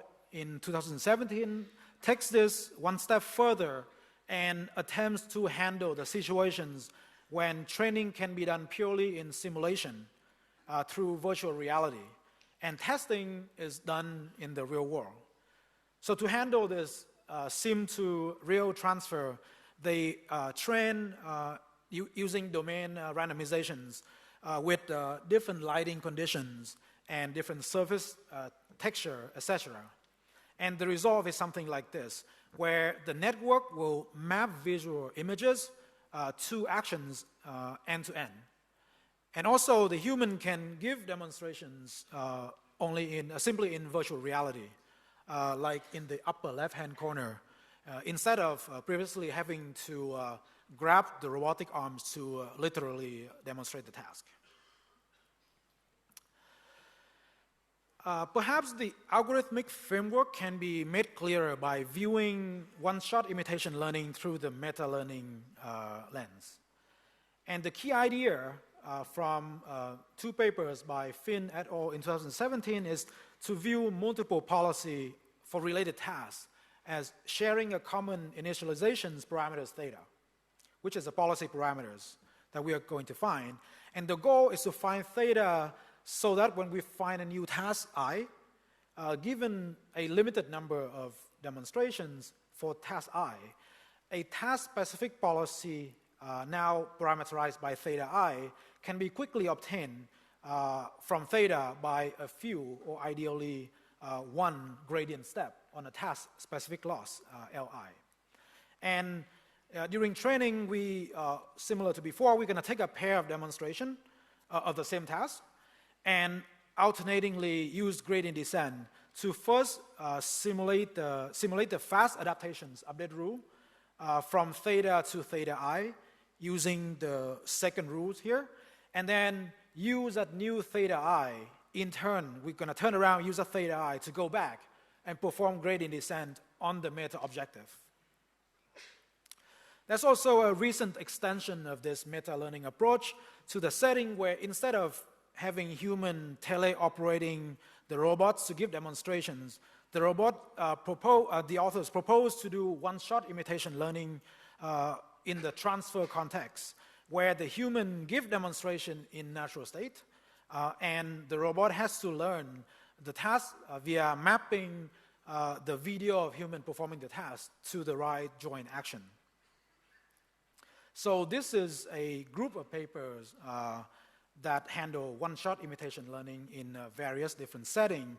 And before moving on, I want to touch on a paper from NIPS 2017 from Amin et al. In the inverse reinforcement learning setting. And so in this case, say we have an unknown reward function theta star, and we talked about before in the first half of the tutorial, uncovering theta star from single task inverse reinforcement learning is not a well-posed problem, right? But the setting addressed in this paper is a little bit different in that what if we have multiple tasks corresponding to multiple environments which may have different dynamics? As the motivation is, this common parameters, theta star may represent something about the latent human preference in terms of how humans want to communicate to the robot. So then the goal for us is to learn theta star from demonstration from as few tasks as possible and generalize to a new one. And the authors consider 2 different settings where the agent can choose to learn the task actively, which is the easiest setting, or the more difficult setting is that nature can reveal the task adversarially. So this is the problem that the paper discussed. So next, I'm just going to discuss another imitation learning settings where we may have multiple agents interacting in the environment, or the behavior may exhibit multiple different modalities that doesn't quite fit into the traditional imitation learning setting. Let's first consider imitation learning problem here where we have multiple agents coordinating to achieve a common goal. Let me see if the video would play. Oh, it does. An example is a predator-prey game with 4 predators trying to corner a common prey. And perhaps a more interesting example here we're going to focus on is learning multiple policies from tracking data of real-life professional football. So the data here is from the Premier League in England. We have the red team attacking from left to right. The blue dots are the actual defending team. And the white dots are the test time policy learned using the method proposed in our paper called Coordinated Multi-Agent Imitation Learning from ICML 2017. So the biggest problem when we want to adapt imitation learning to coordinated setting is that the expert demonstration often contain raw information that is implicit and we don't get to observe. For example, the notions, take the example of football, the notion of defensive midfielder, in a way, if you think about it, is a poorly defined notion, right? And also, coordinating agent may switch or swap role during the same trajectory. So if we want to lift imitation learning from single agent to multi-agent setting, one of the properties that we usually take for granted during using black box methods is somehow the neural net or decision tree will be able to take a state representations that already has a right ordering, right? And this is fine if we fit into a say a vector of woods, embedding, or etc. But in the multi-agent context, the issue is that we don't really have a natural way to have semantically consistent input representation. For example, the feature vector of agent acting in row 1, for example, should come into the first slot, and the second row should correspond to the second slot, etc. And this is the kind of ideal scenario that we want. However, in reality, if we don't have this raw information, what we actually have, what we're facing, is all sort of permutation of the demonstration data that may make the learning process very, very noisy. So we don't really have access to the latent raw information. And what can we do in this case? And the idea, the proposed method that in this paper is to combine imitation learning with unsupervised graphical model of inference and learning. The graphical model encodes the latent raw information where we optimize the policy and learn the graphical model in an alternating fashion. So in particular, for each iterations, if we fix the graphical model parameters, then we can solve a small combinatorial optimization problems to assign the right index to each agent. And then we can use any imitation learning algorithms conditioned on this indexings to update the policy for each agent. We then execute this policy, and we use stochastic variational inference to jointly fine-tune the graphical model's parameters again. And each optimization step is done in a loop, and it can be done in a mini batch to speed up training. And just so you can visualize in the football applications, this is what the latent information would encode. So basically, we learn in an unsupervised manner that the average formation from the British Premier League is roughly correspond to the 4-4-2 formation. Okay, so here I just want to show an example of what happened if we ignore this implicit coordination during training. You can see on the left-hand side that the joint actions become severely uncoordinated, and basically the imitation learning problem essentially collapses. A quick mention of a recent work by Zhang et al. Dealing with multi-agent imitation learning setting, but now they're trying to learn a generative model instead of just learning to mimic agents, to mimic the experts. And to learn a model for generative imitation learning, so typically the agent has to infer high-level intent that dictate low-level actions, right? And this high-level information is also frequently a latent variable. So I want to illustrate this point via an extension of generative adversarial imitation learning. I don't know if you could see the video very clearly, but here we have the torque driving simulation again, and the driving demonstration in this case will consist of 2 different modes. either passing on the left or passing on the right.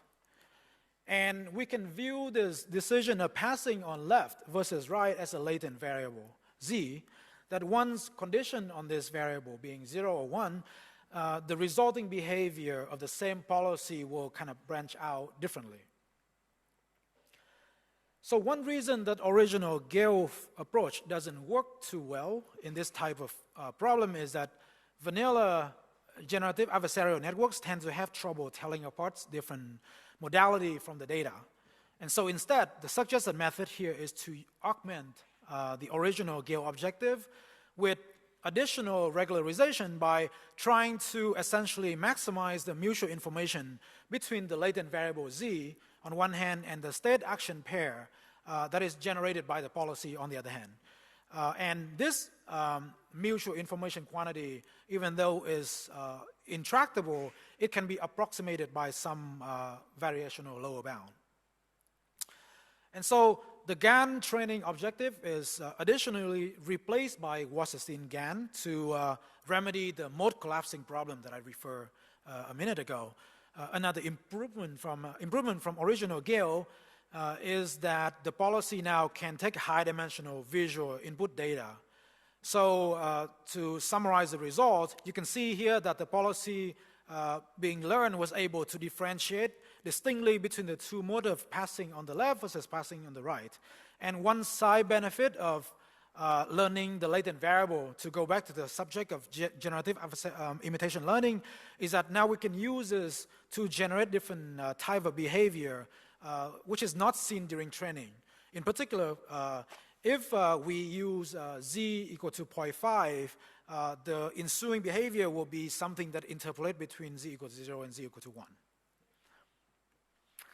So I move on to some other topics, but if interested, you can also see other recent paper related to this theme here.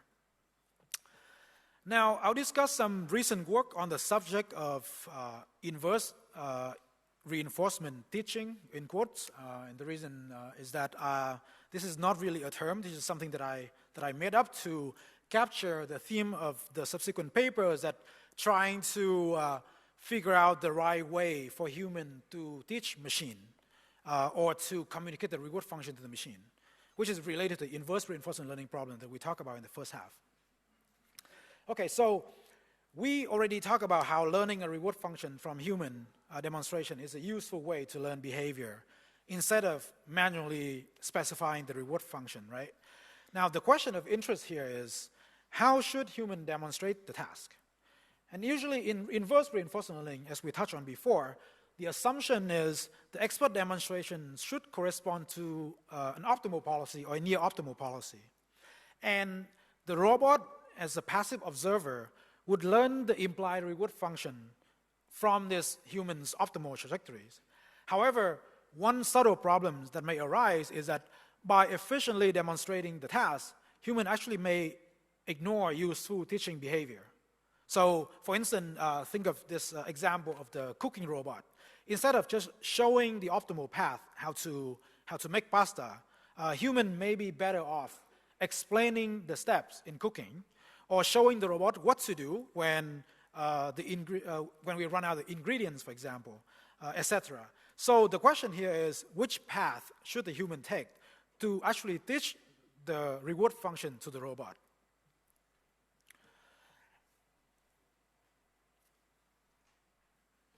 And from this starting point, the authors of this paper, Cooperative Inverse Reinforcement Learning, formulate the problem as a two-players game where the human and robot may take turn demonstrating the task and estimating the reward function. And it's an asymmetric game in the sense that the human has access to the true human reward function, but the robot only knows a prior distributions over the human rewards. And actually, this is the key to make the learning problem is tractable than a general Markov game. And under the assumption, in this particular paper, under the assumption of linear reward function, the authors show that when demonstrating the behavior to the robot, humans actually should take into account the robot's posterior inference of the reward into showing the demonstrations. And under certain settings, the interesting conclusion is that this amounts to a different optimization objective than simply maximizing the human reward. I just quickly note here that an extension of this work is also presented this year here as ICML. A related paper from Ho et al. In NIP 16 also take a Bayesian perspective to learning and teaching and arrive at a similar message, which is that an expert who is motivated to teach will or should take into account the learner's inference about what's optimal, which is called demonstrations or doing here.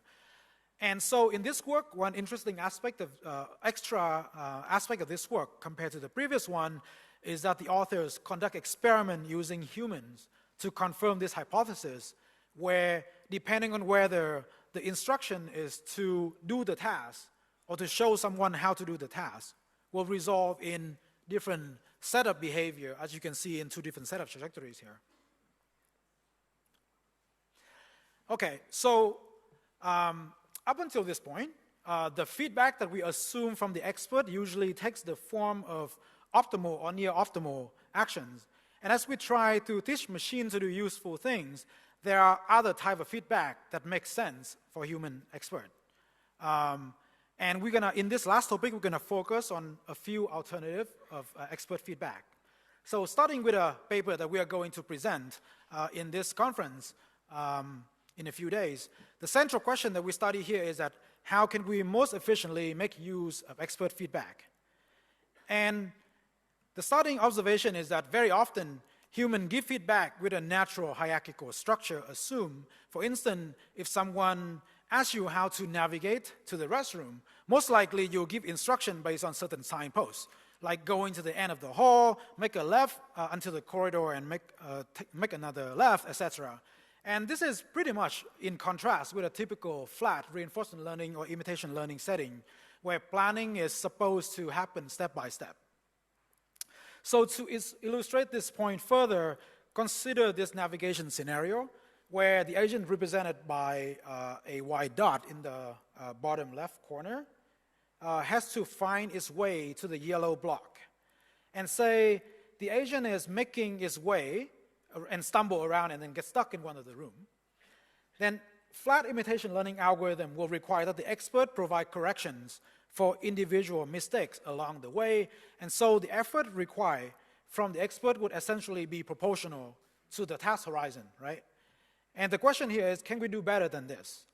And given a hierarchical structure, we indeed can do better.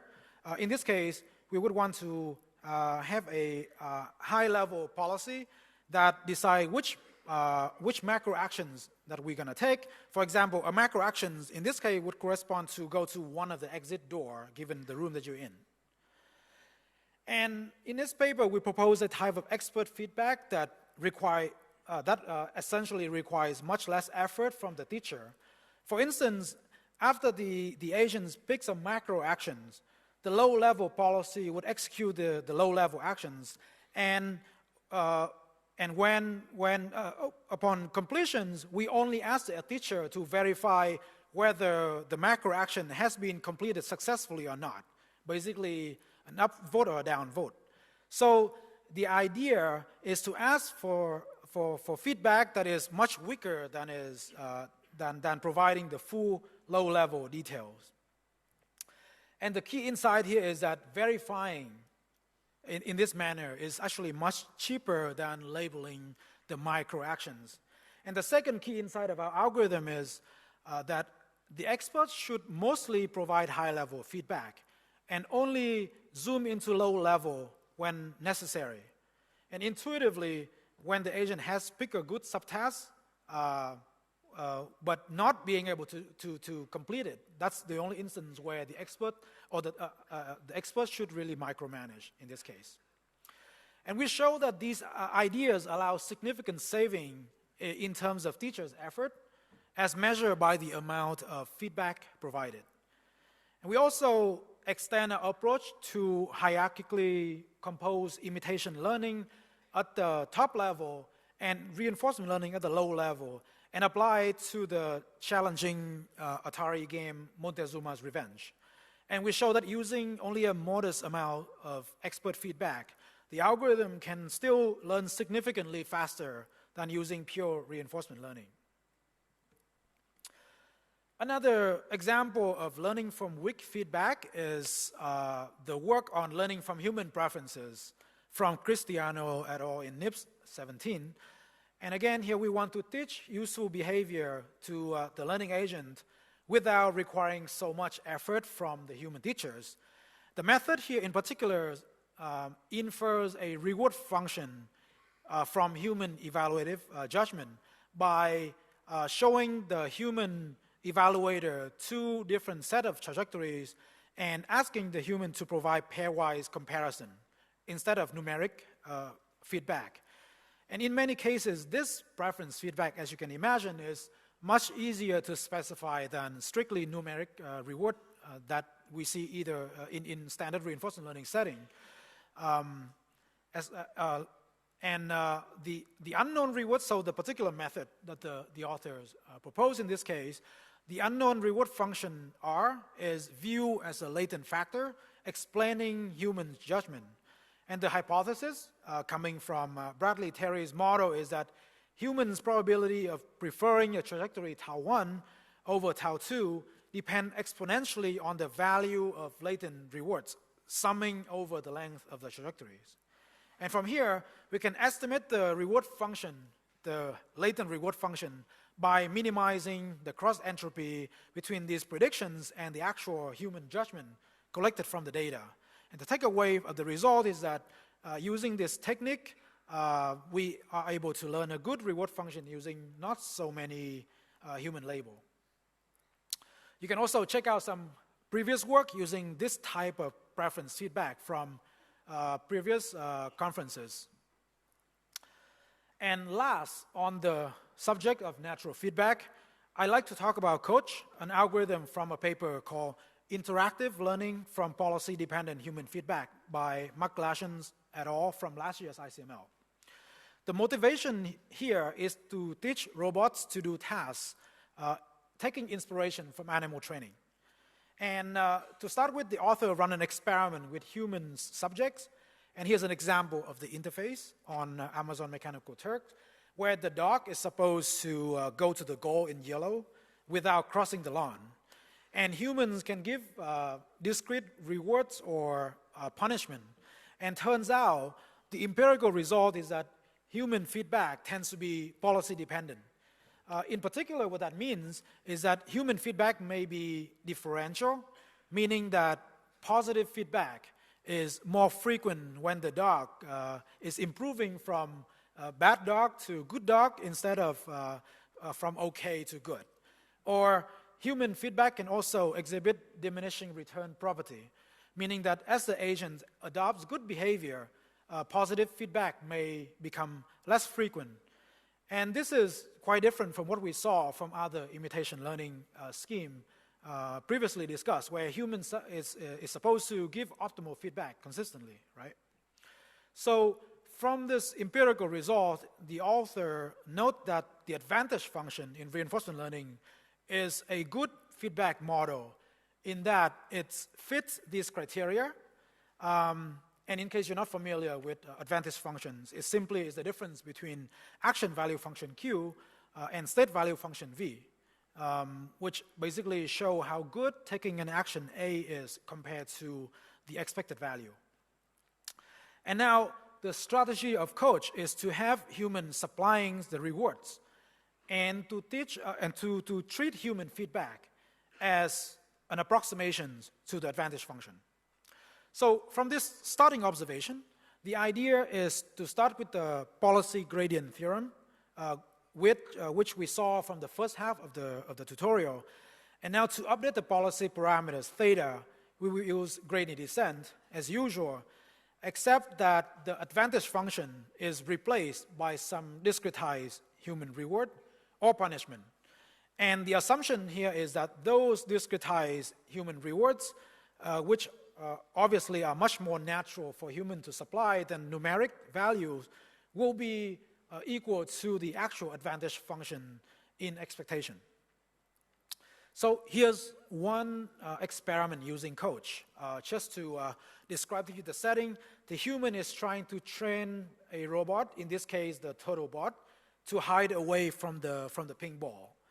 And human is giving discrete feedback, which is either this red circle or the blue square using a Wii controller. So it's discretized, I believe it's a binary feedback. And so, for example, punishment is given when the robot moves toward the ball, and reward is given when the robot does correct behavior, for example, move away from the ball or turn away when the ball is sufficiently far, and etc. And here is a short clip of the result. After this very short training period, the turtlebot has learned the correct responses to all the stimulus, and we can test it by putting the ball directly in front of it, which causes it to move away, turn when it's farther enough away, and then stop when the ball is out of its vision. You can check out more complicated experiment in the paper. And I just want to point out that a paper that is a predecessor of Coach called Tamer, which uses related ideas using human feedback to directly learn a policy to overcome credit assignments of reinforcement, credit assignment problem of reinforcement learning, if you're interested.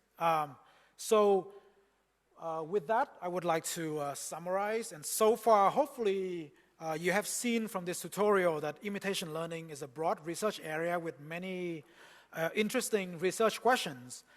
And although we didn't really have time to compare directly against reinforcement learning, it's been our experience that imitation learning is a much more practical approach compared to reinforcement learning, to pure reinforcement learning, when it comes to certain criteria such as sample complexity, cost of doing experiment, or the requirement of having a simulator, etc. And as you have seen from Yisong's description and myself, imitation learning has found a diverse range of applications well beyond video games or other simulated environment. And with that, I'm going to end here, and we are happy to answer any remaining questions that you may have. Sorry for going a little over time.